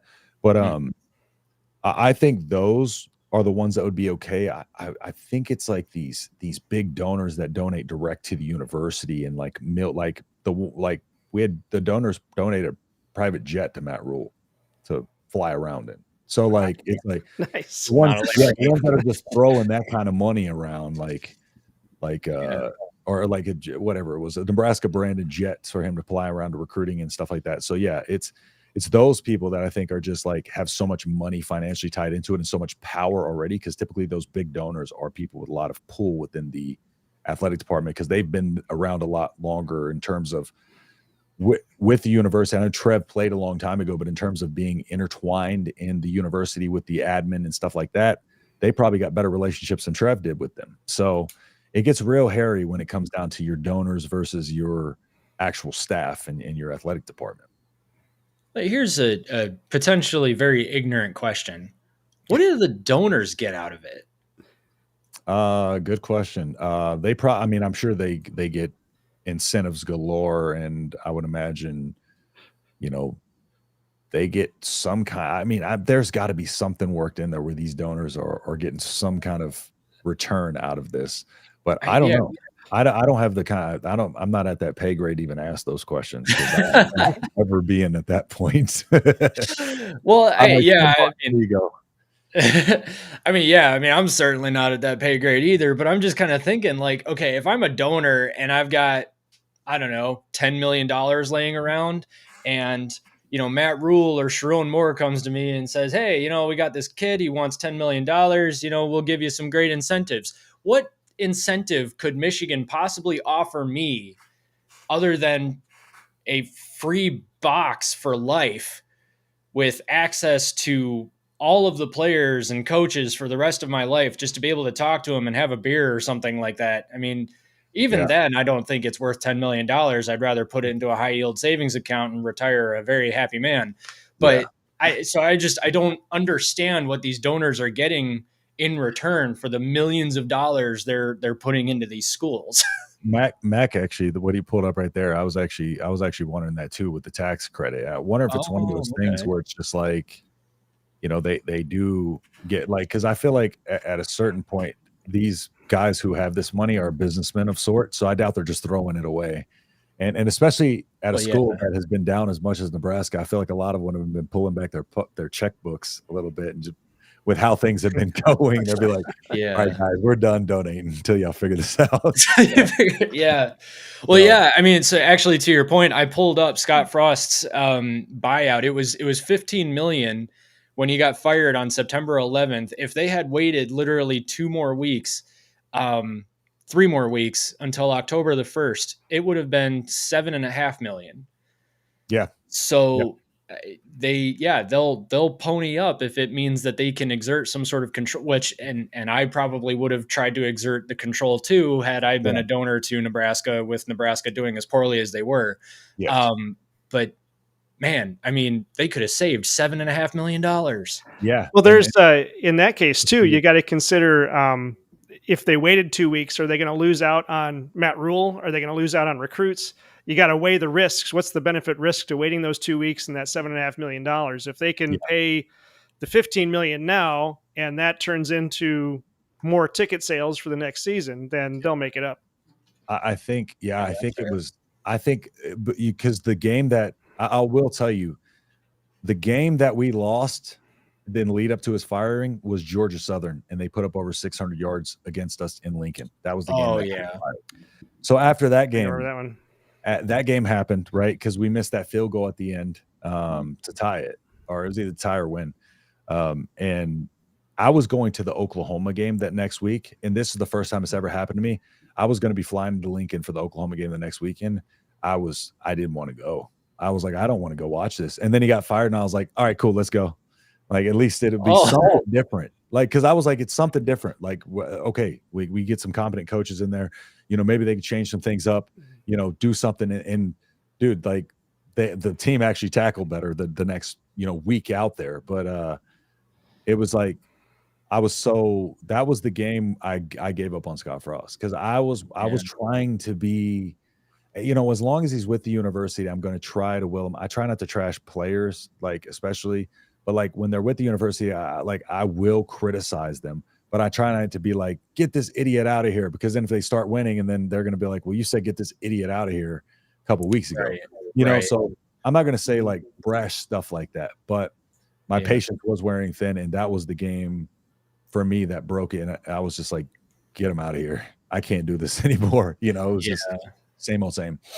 The whole Scott Frost thing is almost heartbreaking too, because when I was doing the research for that video, and I saw that when they brought him in, they had Frost Day, and it turned into an annual thing, and he just kept losing. And I mean, there had to have been just hearts sinking for that entire time. I got a picture. I should have told you in advance, but I was out in Texas, right? And we had just hired Scott Frost. He got Adrian Martinez. I was all hyped about that. And I was out in Texas on vacation. It was 2017. And I made it snowed I saw snow for the first time. It wasn't, I don't know if we call it snow. I went to my truck bed, and I had to basically get the snows out of the crevices. and I made a snowman about this tall, and I put a Nebraska hat on him, and I called him Scott Frosty the Snowman. I have a picture of him on my Instagram, and it haunts me to this day, that damn picture. I was so excited. I was so happy that day. And then I'm like, oh, it's 2024, and I'm not happy yet. I'm still not happy. So what happened with Scott Frost, do you think? Like, why didn't he do well? There's a lot of things that happened with Scott Frost. He couldn't control his drinking. No. Well, I mean, that was one of them. A lot of stuff came out after he left. Scott Frost was drinking? Essentially, what seems like what had happened was he got the big money, to come over to Nebraska, and really it was a big undertaking for him. And he was missing team meetings and stuff like that. Like for that, from what I heard, that opening game at Northwestern in Ireland, he missed the very first team meeting in Ireland. Dylan Raiola, Frost was recruiting Dylan Raiola, of course, initially, and Dylan Raiola committed to Georgia. Scott Frost was supposed to visit Dylan Raiola and switched it to a Zoom meeting at the last second. For a 5-star quarterback that you're trying to land, and you switch it to a Zoom meeting. Yeah, okay. There was a lot of stuff that came out about him after from the media writers, because of course they can't disparage him while he's at the university, about him missing meetings and his drinking problems, stuff like that. And it just seemed like he bit off way more than he can chew. And, so you think it was more like he was self-medicating, not necessarily I think drinking problem, but yeah. I think he was in over his head, and he just really, like, Nebraska, and most people can admit this, probably talent-wise in terms of recruiting, was the 4th best team getting off the bus in terms of stars, not in terms of the way they played on the field, because they didn't get developed properly. So there wasn't a culture of development there. There wasn't a culture. There was no accountability. It seemed like Scott Frost had his favorites. Those guys were on the field no matter what. It's a complete opposite to what, Matt Rule has now. For instance, Tommy Hill, under Scott Frost and that staff, they had him bouncing between corner and wide receiver, and then they moved him over to wide receiver, and he was a depth guy for the receivers. And then coming into this season, he wasn't supposed to even be like a starting defensive back. Well, he ended up being one of the top corners, the 29th ranked cornerback or defensive back, according to PFF. And his coverage grade was back to back to back. It went Kool-Aid McKinstry, Kamari Lassiter, Tommy Hill. And so he was top 10 in coverage grade after. That's a 20-point PFF grade improvement from when he was a Scott Frost team. They couldn't even figure out where to put him. And so just made that one jump in this offseason, and is projected to be one of the top cornerbacks next year. So Scott Frost wasn't developing either. No. Nope. No development, no retention. Again, like the Florida guys, majority of the guys that were at the university that he recruited from Florida ended up leaving. I did a breakdown video on it. Scott Frost, during his 5 cycles at Nebraska, recruited 10 total players from the state of Nebraska. Matt Rule, in 2.5 cycles, has 15 from the state of Nebraska. Wow. So it just didn't seem like he had a plan. Like, again, like, even though Florida was his main state, Florida only topped, our recruiting rankings a couple of the seasons that he was there. And then those guys, like I said, they didn't stick with the program. And so there was literally no system in place to, win. If you can't, you may be recruiting guys and get them to sign on signing day, but if they never make it to campus and or don't stay with the team, how are you going to win ever? And so it was just a revolving door of players that he couldn't develop, and they had talent, but just couldn't get anything out of them. I wonder if, just as you were saying that, I was thinking about like a school like UCF, is like, because Central Florida, that's where he was before. Yeah. Central Florida feels to me like a school like my alma mater, Western Michigan. We had PJ Fleck at Western Michigan for the 2016 undefeated season and MAC championship year. And a school like that, PJ Fleck could have stayed. He could have continued to recruit really good classes in the MAC. He probably could have continued to dominate the MAC, but he's never going to build the type of foundation that's necessary for a national championship. And I feel like that's probably the same sort of thing at UCF. But schools like that, the MAC conference, maybe this is the same for UCF, but the MAC conference for Western is one of those conferences that I feel like if you're from year to year, you never really know who's going to win it. Because any given team could catch lightning in a bottle in terms of the talent they have on their team for that 1 year. Yep. And UCF to me feels like a team like that, where Scott Frost caught lightning in a bottle once or twice, had some really good players and relied on those players for really good seasons. But when it comes to a school like Nebraska, where you're playing the best teams every single week, Georgia Southern notwithstanding, you're going to need more than just to catch lightning in a bottle. You need an actual foundation. Correct. But to your point, who knows? He might have lost to a Georgia Southern had he been there longer at UCF. But yeah, exactly. I think it's one of those instances where it's like, the thing about it is he turned them from 0-12 to 12-0 in 2 years, right? But like, people are almost acting like he had them at 12-0 for a few years. Like, we don't know if that was, how many lucky seasons have we seen, or like everything just comes together at the right moment for a guy. We haven't seen the 0-12 to 12-0, right? But who's to tell us that team, was, because they beat Auburn, and that was their big thing in the bowl game. I think it was Auburn they beat in the bowl game. But Auburn had just missed out on were they almost going to the playoff that year? I can't remember, but whenever they played Auburn was not happy to be where they were at. And that was a big story going. UCF was fired up, like, this is our national championship. And there was so many things that went into that season. And of course, I'm not trying to take anything away from them, but the fact that they thought that he could do that just that quickly at Nebraska, or that would immediately translate over to Nebraska is like, when you're recruiting again, he was able to recruit the 3 stars that Miami wasn't getting, that Florida State wasn't getting at UCF, and be competitive. He tried to do that at Nebraska, and it wasn't even close to competitive. And so because he wasn't playing. Because he wasn't playing Florida State at Central Florida. He was playing, what are they in, the AAC? Yeah, playing like USF and those guys. Yeah. And those other teams are the teams trying to do the same exact thing. USF has had some good teams for 1 year, and then the next several years they suck until they can catch lightning in a bottle again. So that type of philosophy was never going to work at Nebraska. And honestly, that's kind of surprising that Nebraska would hire him based on that. I mean, at that point, there is not nearly enough of a sample size for Scott Frost at Central Florida to feel good about bringing him into a program like Nebraska. So I'm kind of surprised they hired him at all. Well, I think the hire itself made sense at the time. I think that was the perfect storm. Like, Nebraska needed a coach. They had that 0-12 to 12-0. People had been wanting either Scott Frost or Turner Gill to coach for a while. People, like, when he was an OC at Oregon, like, people were calling for Scott Frost. Turner Gill, the people had, former player for Nebraska, of course. People would have loved to have him over as well. But it was one of those things where Nebraska was really, Turner Gill was at a small school doing it. And so it's really one of those things where Nebraska was really heavy on the guy, coming back and bringing us back to, I think Nebraska wanted to be the 90s Nebraska so bad that they're like, let's get a piece of 90s Nebraska, and this is it.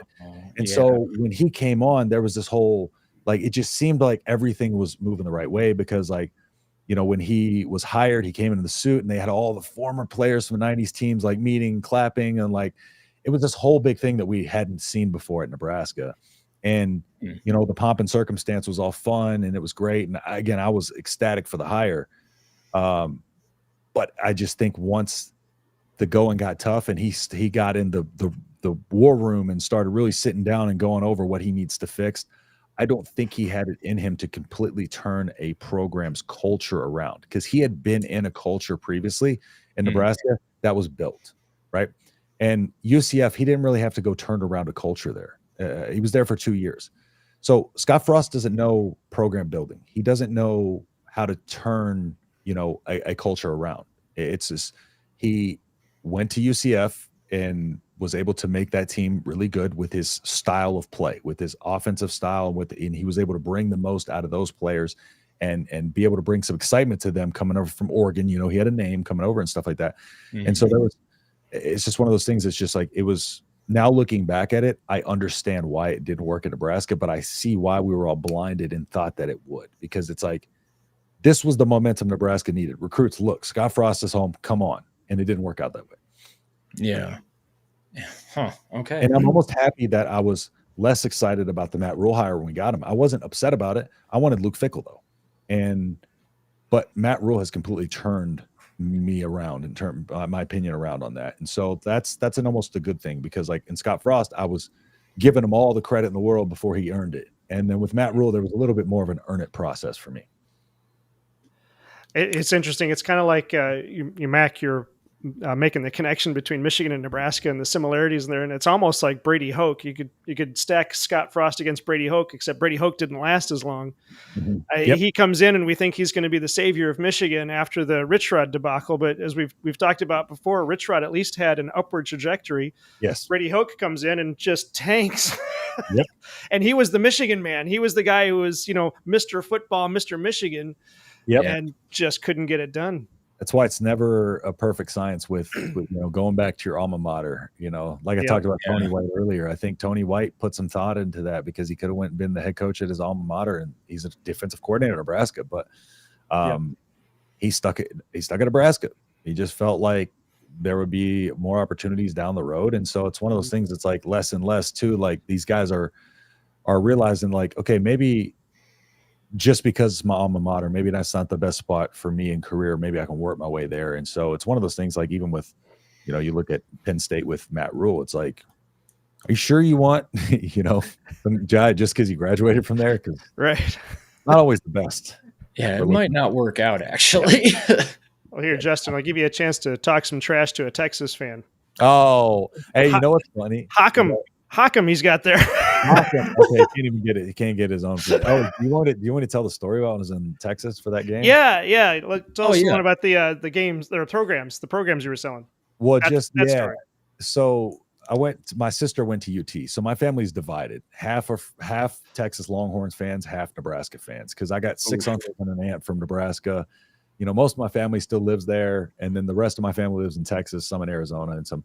So my family's divided down the middle. My sister went to Texas. I joined the military when I was 17. I was already planned on enlisting growing up, so I didn't go to UNL, but I didn't really go to college. So that's where my fandom came from. Basically, my dad and my dad basically had me in Husker gear from when I was 1. I was flying up there every year for a game. So fast forward to my sister becoming a Longhorn fan. Gross. Because I'm a Nebraska fan going over in the Longhorn country in the Big 12. It wasn't fun. But then my sister goes to UT, and so she's like, hey, I can get student tickets to the games and stuff like that. And we're like, cool. So me and my mom went up there, and my mom was wearing her Texas gear, and of course my sister was wearing her Longhorn gear. And I was decked out head to toe in Nebraska stuff. I had red and white face paint, my Husker hat. I even had a Husker little phone case. I didn't even have a cell phone at the time. I think I was like 14 or 15. I was like 15, and just had a cell phone holder with no cell phone. And so I was decked out, dude. And so, but turns out what I had to do to get tickets to the game is I had to sell University of Texas programs. So out in front of that's why you're selling them. All right, got it. Yeah. So to get her student tickets, me, her, and my mom had to sell out her programs. So we're all sitting there selling programs before the game, and I'm decked out in all my Husker gear with this little UT little apron on, like selling programs and stuff like that. So then you're like, what's wrong with this kid? Something's going on. Hey, I got pictures with the cheerleaders though. They were like, hey, this is cool. Hey. But it was just funny because like the funniest thing that came out of that was, we went, and of course I was in the middle of the student section. Sorry. And I was like literally right in the middle. So my sister went down, and there's a picture of her, taking a picture from the bottom, and you see, like, I kind of wasn't even paying attention to her. I didn't know she went down there to take it. And so it's just Longhorns fans all around me, and all this like red and white face just popping up like where's Waldo, just looking up like this, like a little meerkat popping out.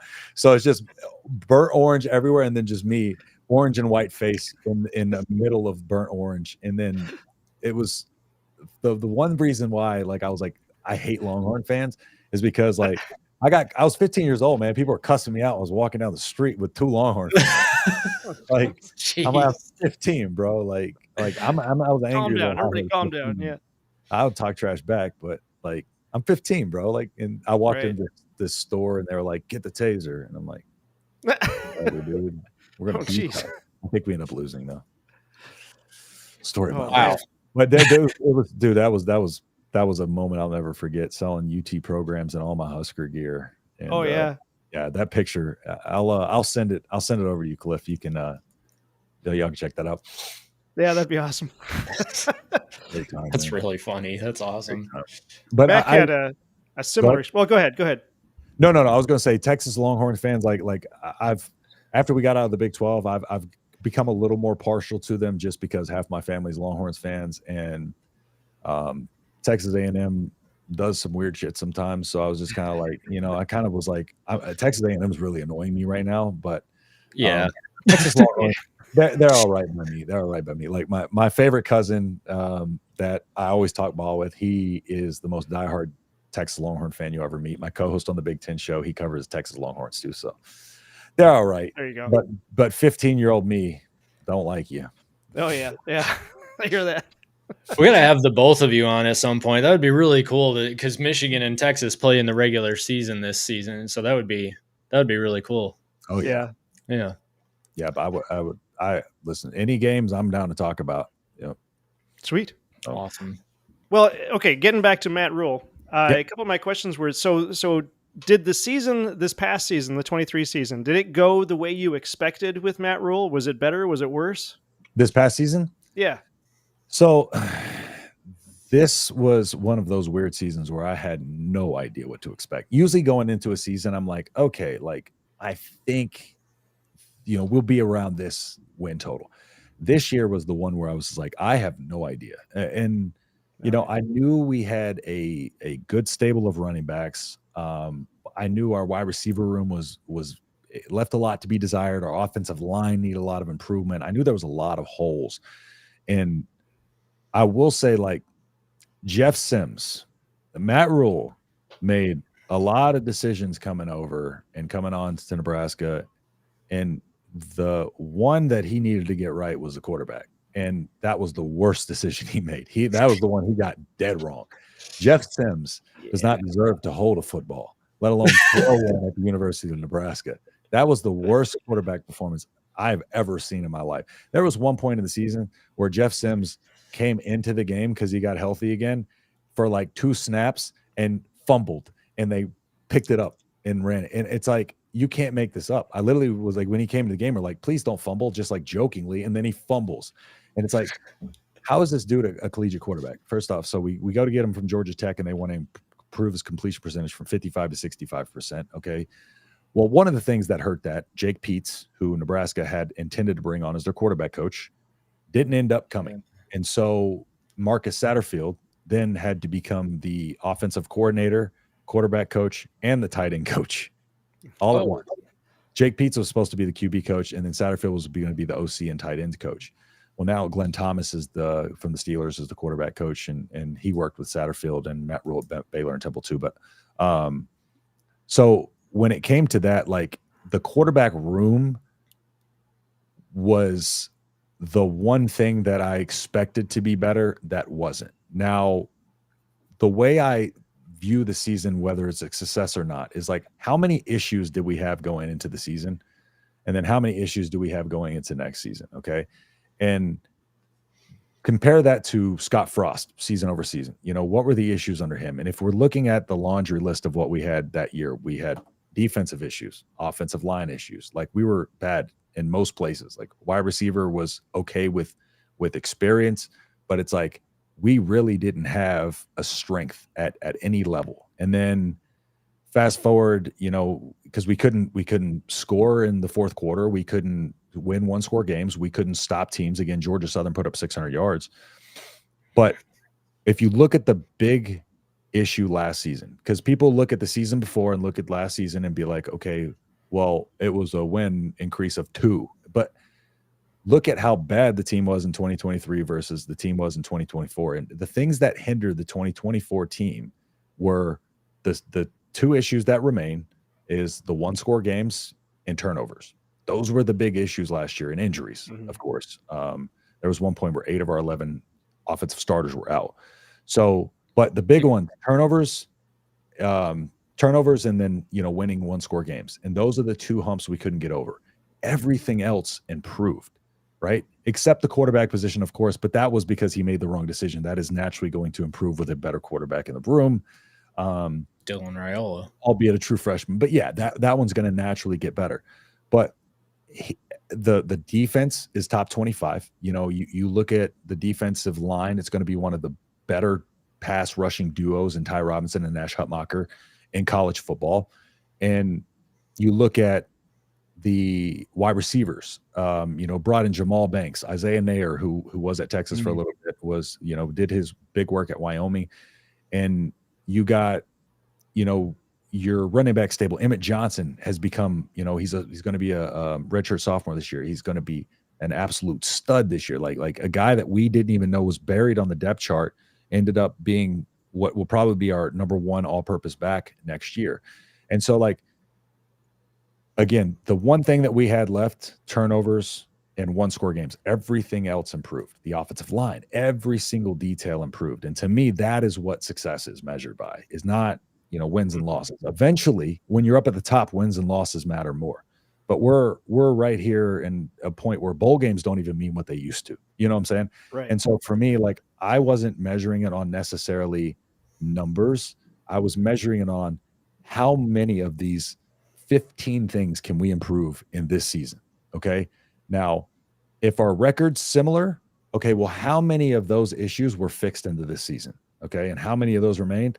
But if we win the same amount of games, but there's less issues on this team, give me this team, because there's probably some circumstances that led to that, win total. So, and this season, of course, it was the injuries, and losing 4 out of the last 5 when you are 1 game away from bowl eligible in October is not good. That had to be heartbreaking. But season overall success in terms of that. So, okay. So you mentioned that you're not sure coming into this season what to expect.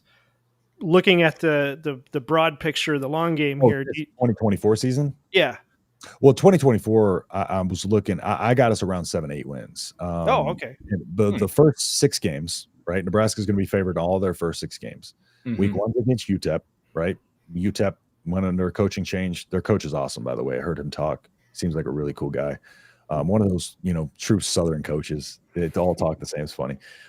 Week 2 against Colorado, right? In Lincoln, under the lights. Colorado, to me, is not a good team. I think Nebraska opened as a 6.5-point favorite.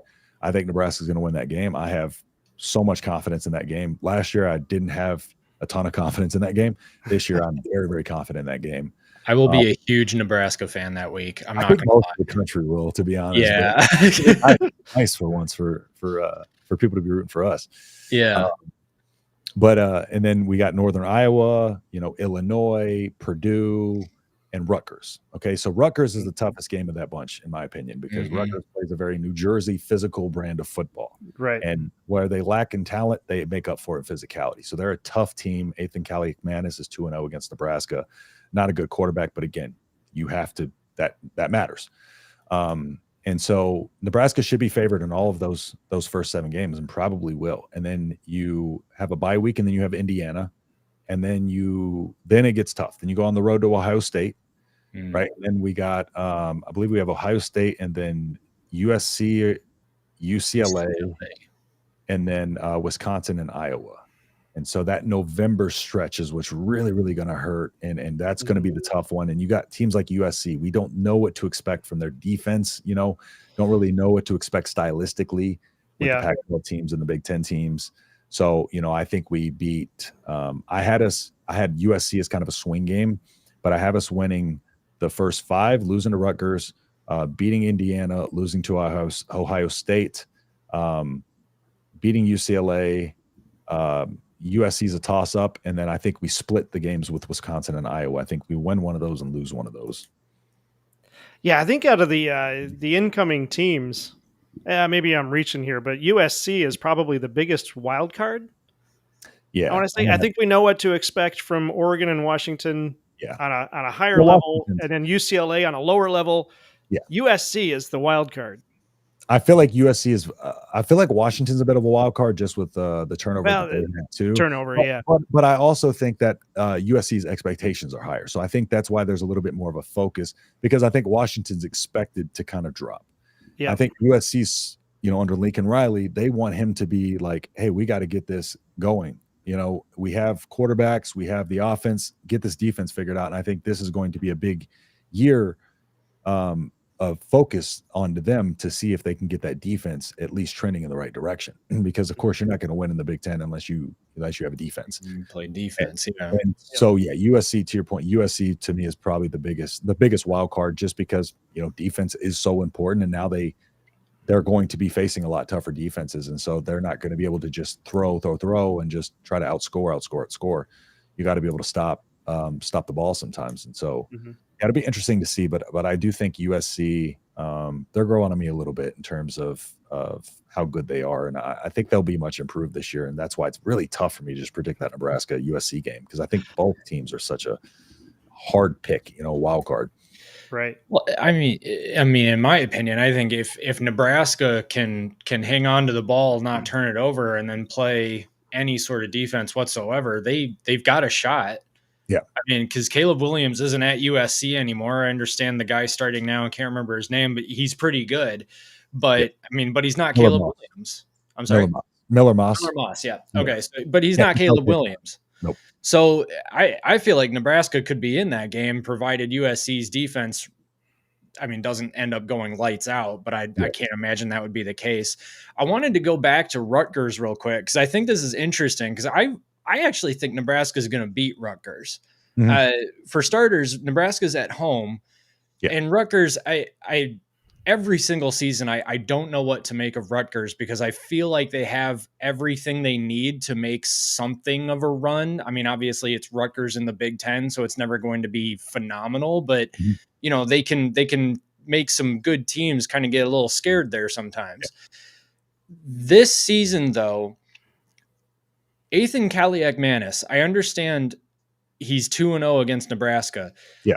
I think that's more because of Minnesota's defense. When Ethan Kaliak-Manis was at Minnesota, I think that's more because of Minnesota's defense, not because Minnesota was our opener last year in the first game under Matt Rule too, and we lost 13-10. So so I mean that's why I think he's beating Nebraska, is just because Nebraska. I mean, like you said, Jeff Sims couldn't hang on to the ball last year. I think he had a couple of fumbles in that Minnesota game too, if I'm not mistaken. Oh yeah, probably. I lost track. Okay. if the answer is, did he have a turnover? If he played in the game, the answer is probably yes. Yes. I think he did. Yeah, I think he had a couple. But yeah, I mean, Ethan Kaliak-Manis, he's not that great. He's not that great. It's kind of interesting that they went with him over Gavin Wimsatt. I can't did maybe Wimsatt graduated, but they were talking about Kaliak-Manis like he was an upgrade, and I just don't really see it. So I think Nebraska wins that game, honestly. I'll give you my reasoning, and it's because I don't trust Nebraska to go 7-0, and that's the toughest game of that 7-game stretch. Fair enough. I think Nebraska is going to lose a game that they should lose in true Nebraska fashion, and the fact that I'm even picking them to start 6-0 feels weird to me. Or 5-0, whatever it's 5-0. Sorry, feels weird and gross, because but again, it's just like I have been burned so many times with Nebraska losing games that they really I look at on paper and I'm like, oh, they should win that because they're the favorite. And that's what we used to be able to do. And that's what probably Michigan fans are mostly able to do, is look at a team and be like, we should beat them. We're probably going to beat them. We've been burned so many times. I couldn't even do that anymore. So, I think percentage wise, I think what those, with Raiola coming as a true freshman, he's going to get his chance at, the UTEP, and he gets the primetime lights, Colorado game, and all this other stuff. And then, they have a few games, and then we hit this part of the season where it's not like that exciting of a game, and all this other stuff. I mean, it could be just based on a record, but you get what I'm saying is like there's not that flash behind it. And Rutgers being a very physical team that wants to make it dirty and rough you up. I feel like there could be that potential that maybe Nebraska comes in if they do start like that, maybe a little overconfident, and then they get punched in the mouth a little bit, and it's one of those wake up calls because again, we do have a true freshman quarterback. Maybe they rough him up a little bit and make the game a little bit harder on him. And so like Rutgers, what Schiano's done there, he has the Rutgers. To me, Schiano's the only guy who can be a builder at Rutgers, and Rutgers is so slept on, in my opinion, because they were supposed to be the laughingstock of the Big Ten when they came into the Big Ten, and just based on a lot of different things.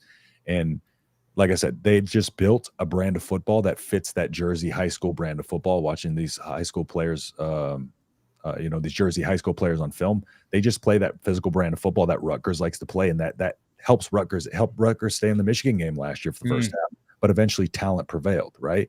And Rutgers is littered with 3-star guys or lower ranked guys, but they play above their level, if that makes sense. So they're probably not going to be out beating the guys with the 4 and 5 stars that also play physical, but they're going to make their lives tough sometimes. Yeah, I think Rutgers as a 3-star team, when they start humming, they're good. Yeah. But when they go up against teams with 4 stars that are also humming, like your Michigans, they're still not quite able to overcome that talent gap. Yep.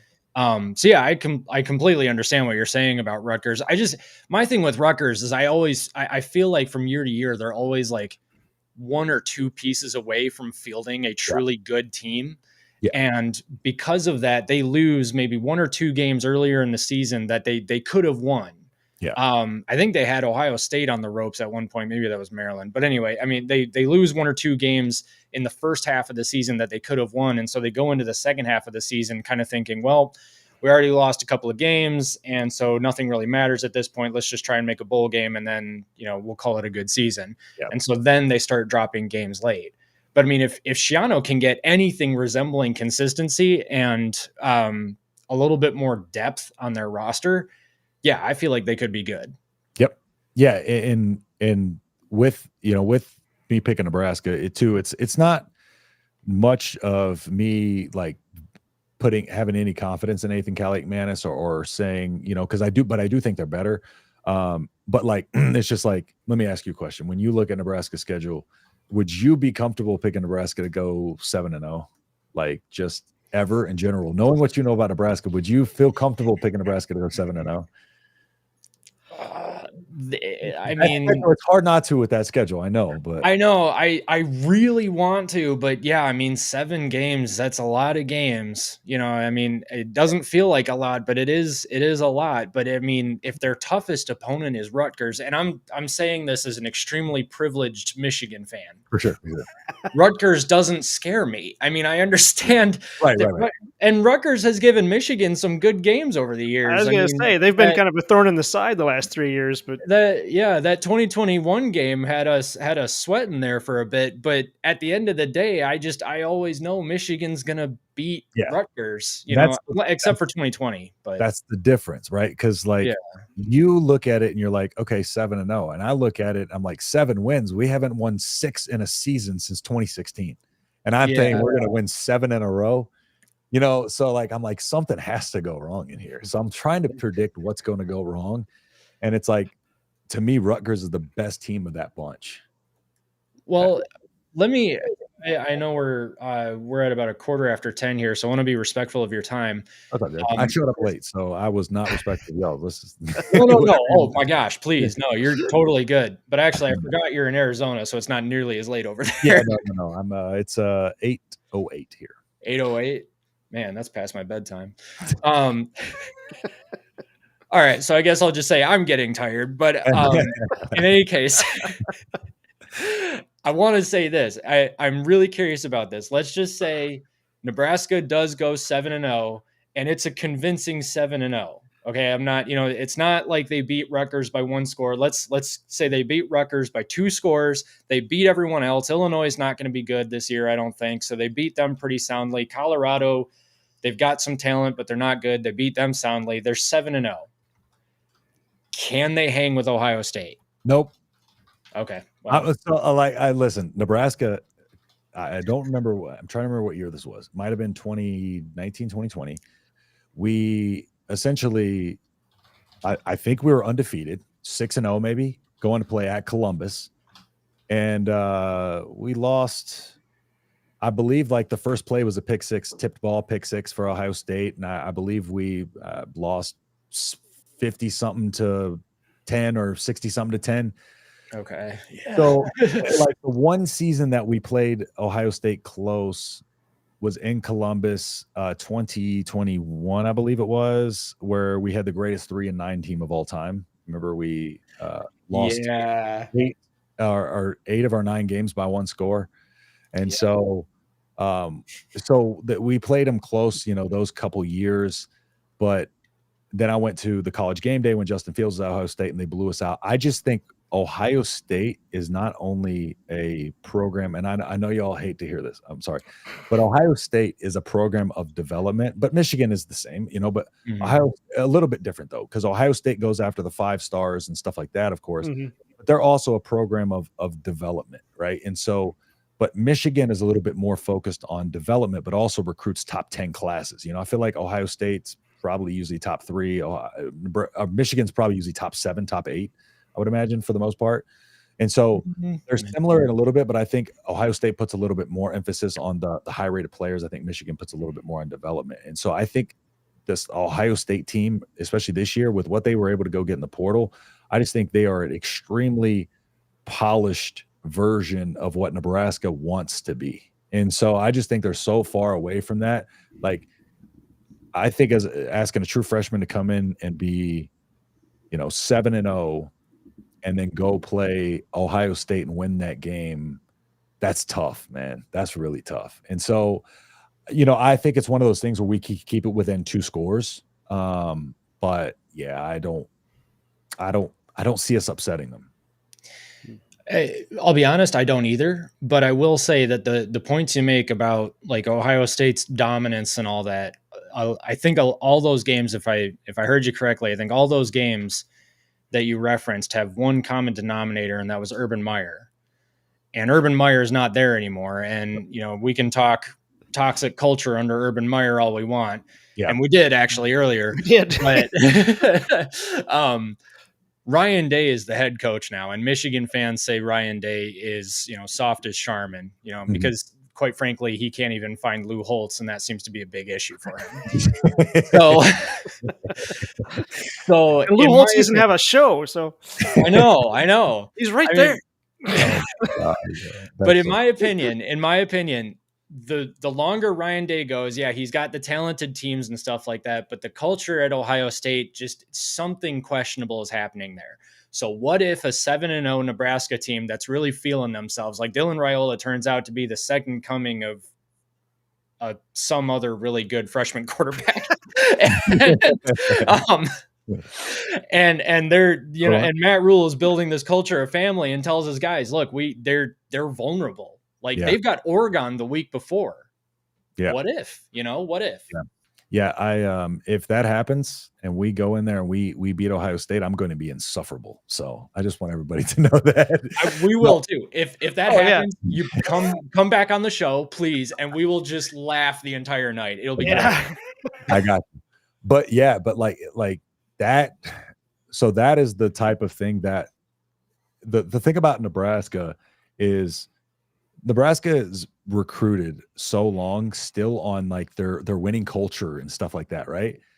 And like the history of winning and the fan base and like the facilities and all this other stuff. And if you add winning to that equation in the modern era, that ramps Nebraska's rebuild up by a year or 2, in my opinion, because at that point all eyes are on Nebraska, like, but from recruits and stuff like that. And being like, okay, because we're already up there, we're in about 3 5 stars. I can't remember the last time we had a 5-star on campus for the season. We're in on 2 5 stars, and we got one, and then we're in on another one in a 2 battle with basically Texas and us, and then there's another one offensive lineman 2 that we were in on, David Sanders. And Nebraska lost out on that probably will because they got in late. They didn't get in on him until Dylan Raiola came back to Nebraska, and that's what made him want interest. But so it's one of those things where it's like that would expedite things, because then the general, high school talent would look at Nebraska and what all the pomp and circumstance they're getting. Because I think if Nebraska makes a comeback, of course, they're going to be getting a lot of, push because of the fan base and the views and all that other stuff. I think optics matter in the social media world. And so when you're a team that is like Nebraska and they're like, oh, they finally turned it around and everything comes into this, like it's the new Big Ten, right? And everything just kind of comes into this at one time. I think that Ohio State game could be what really changes the trajectory and speeds this process up really quickly if that was to happen. I honestly think that could happen even if they keep it close. Yes, that too. I mean, within 2 scores. If they come into that game undefeated, I think we're already looking at a version of that. But then, like, things might go a little wild if Nebraska goes 8-0 and beats Ohio State. Like, things would get, like, we're talking, like, people are talking national championship that year, and I'm not ready for that. I'm not prepared for that yet. One game does not a natty season make, as Michigan will tell you. Yeah, no, Nebraska's not ready. They're a couple years at minimum. I think Nebraska's 2 years away from competing regularly with your Michigans and your Ohio States on a year in, year out. But so you can expect them to compete with them regularly. I think that's 2 years away.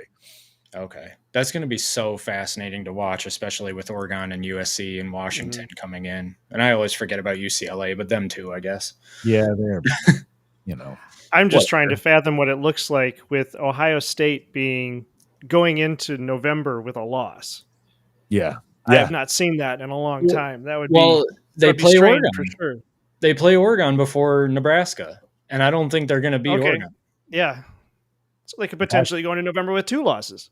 That game's interesting because but Ohio State, like, usually y'all got to take care of them recent years. Oh yeah, we got their number. We'll take care of them for you. Don't worry. We appreciate that. The day, like I said, I had to watch Justin Fields blow our doors in like 63-7 live. So that was not fun. So I do need to get a lick back at Ohio State though for that one. That was not a fun. Yeah. I went to the Michigan game last year, so that's much better. Which one? Oh, Nebraska Michigan game. I literally my wife, I was the first game I brought her to, and by the second touchdown, that was basically 2 minutes into the game for y'all. I apologized. I said, I'm sorry for bringing you to this game.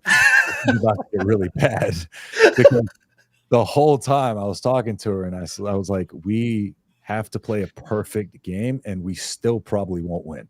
And so, like, I was trying to just get it into perspective because she can be like, this team sucks, So I'm like, don't get your hopes up too much. What happened was a disaster. That was worse than, like, because I think the second play was like a tip interception, something like that. That seems to be a trend, like, second play attempt interceptions. You had 14 on us before I blinked, and the life was sucked out of the stadium. And I was basically like, I'm sorry for bringing you this game. I'll never do this again. I'll wait till, we're good. So we're going to the Colorado game next year. There you go. I felt Michigan, what Ohio State did to us with Fields, y'all did to us last year. That was a good time. Not a good time. Not a good time at all. Sorry. Last year was an unbelievable season for us. We're just going to cover up my shirt, I guess. No, it's all good though. Like, Michigan fans are cool, but it's like I was just like, I'm so sorry. You don't have to go through this again. This is the worst you'll ever experience. I promise. Well, you're getting some love here from Keegan. He says that Nebraska will be undefeated until Michigan. So hey, let's go, nice. Keegan. Yes, do it. We don't play Michigan next year, so we're winning every game. I was going to say, and I guess you're playing Michigan in the Big Ten championship game then? Yeah, do it. Hey, there we go. Yeah, that would be sweet. I'd love that. Love the optimism, Keegan. We will finally settle the 97 national championship. Oh, yeah. That's a whole different topic. Yeah, that came up in the chat a few times. Yeah. I was only 6, so. I was 3, right? Yeah, I was 6. I was 26. Yeah. Yeah. Yeah. So, but trust me, I've heard enough about that where if we ever need to debate it, I would be prepared. No, I don't care. I prefer the 01 Miami 95 Nebraska best team of all time debate because I'm more proficient in that one. But yeah, I just, we can share. It's cool. Like sharing is caring, right? To be honest, like I don't really get crazy about the arguments about the 97 national championship because I'm like, I care about 2025. Like I want to win a championship. Like I want to win now. Like I would trade all that shit to win now. So pardon my French, but I want to see wins now. That doesn't do anything for me. Winning an argument about 97 Nebraska, Michigan doesn't do anything for me. So yeah. Oh, I agree with that. Why am I the main focus now? Sorry about that, Mac. I meant to put out the FPI. I wanted to hit this FPI before. I thought you were about to drop an ad for us or something. No, it's not coming up. Like you're about to go into an ad read. All right. I should, Let me find something here to read, I guess. Hold on. Well, 841 subscribers, which is cool. My Tiger coloring book. Don't ask why I have it here, but I do. I mean, because tigers are awesome. That's true. That is true. No, me and my niece, she's like 3, so we color pictures back and forth. She's back in Houston, so we color pictures and send them back and forth. Oh, that's nice. Yeah. It's wholesome. We had a wholesome moment. Still not going to work. Dude, what are you? I am doing something terribly, terribly wrong. What, you're trying to put the FPI up? And I am the programmer here. Oh, so you're the one supposed to know this. I'm supposed to know this stuff. All right. I don't know why that's not working. Maybe if I do this. Well, that's all right. This kind of goes with my last. Oh, hey, there we go. Hey, okay. All right. Now get rid of the baseball stuff. Yeah. Okay, there we go. Yeah, I'm an Astros fan, so this year we can just. So, okay. So just to wrap up, and I know this is obviously this is speculation, and it depends on hopes and dreams and what all that, but right now they've got for this year they've got Nebraska with a 0.6% chance of winning the conference. Mm-hmm. 4.9% to go to the playoffs. 0% chance to win the national championship. Well, that's kind of rude. Yeah, I know. but to be fair, it's like 75% of they've got like 75% of the Big Ten has less than a 3% chance to make it to the championship. So I think the FBI doesn't think the Big Ten is going to do well this year. By contrast, the SEC, they're giving it's like a 50% of the conference has like a better than 7% chance.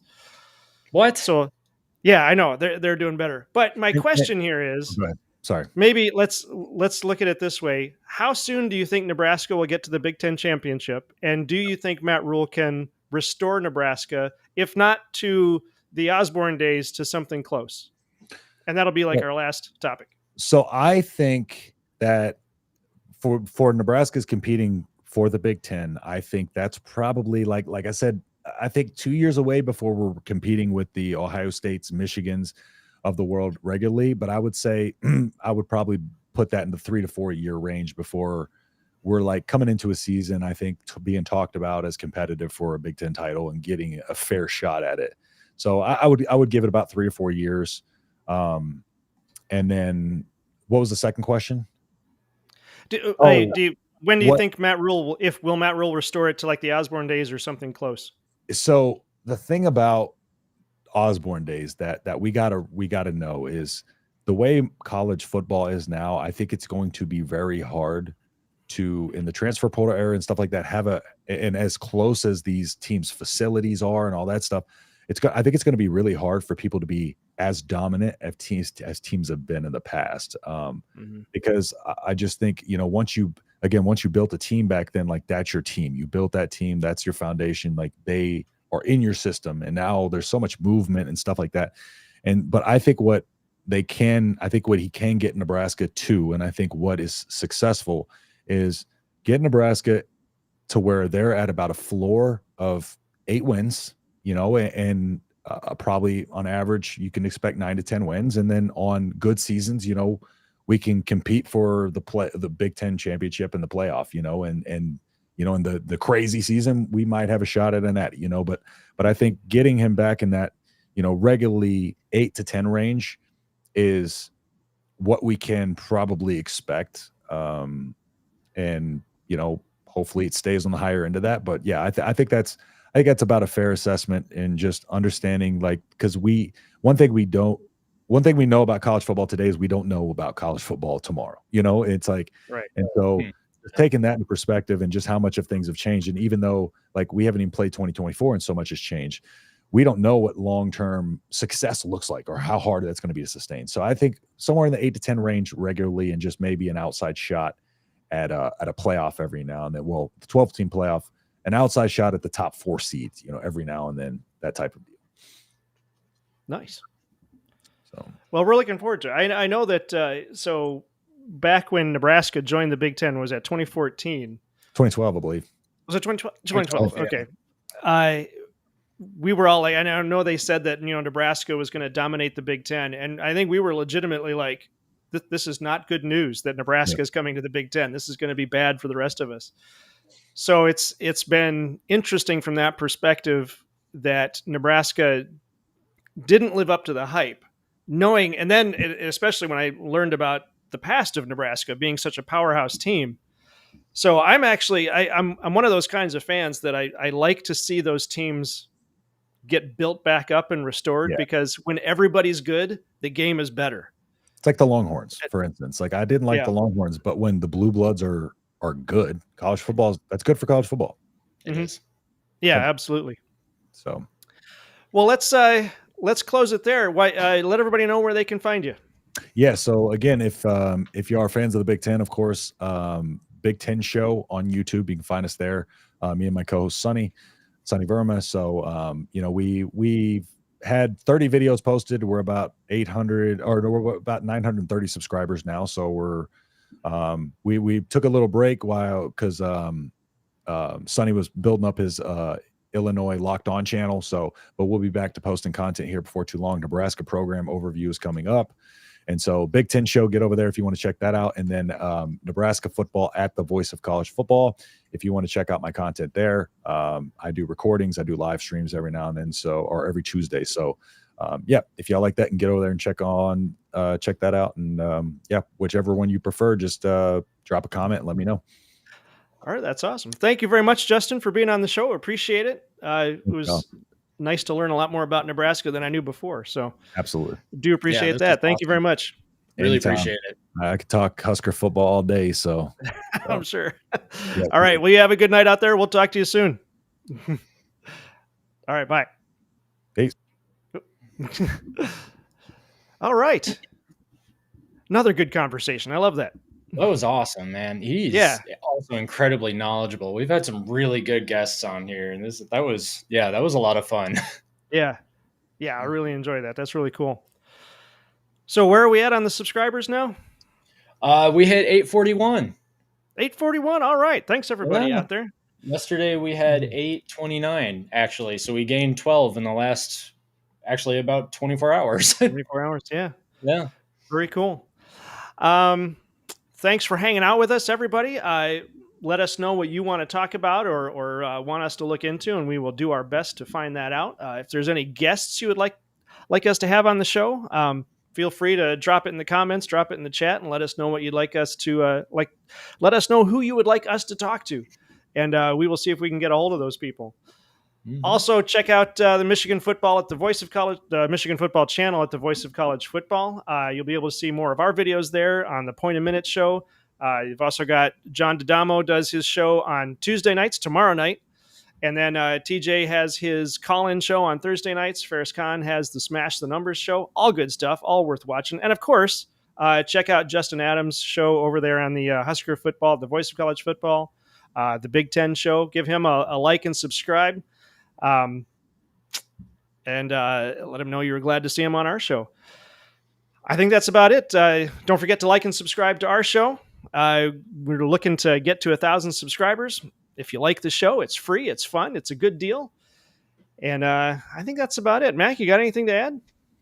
No, I think I'm good. It was a great conversation. Really enjoyed having him on. He's he's an awesome guy. He really knows his stuff. That was a lot of fun. Yeah, that was really cool. Yeah. All right, everybody have a good night, and we will see you next Monday night at 8 p.m. We'll have a Point a Minute show coming out on Michigan football, the Voice of College Football, tomorrow morning. And until then, Mac, take us out. This is the Big Ten Team Rivalry Show. Have a great night, everybody. Go Blue. Go Blue.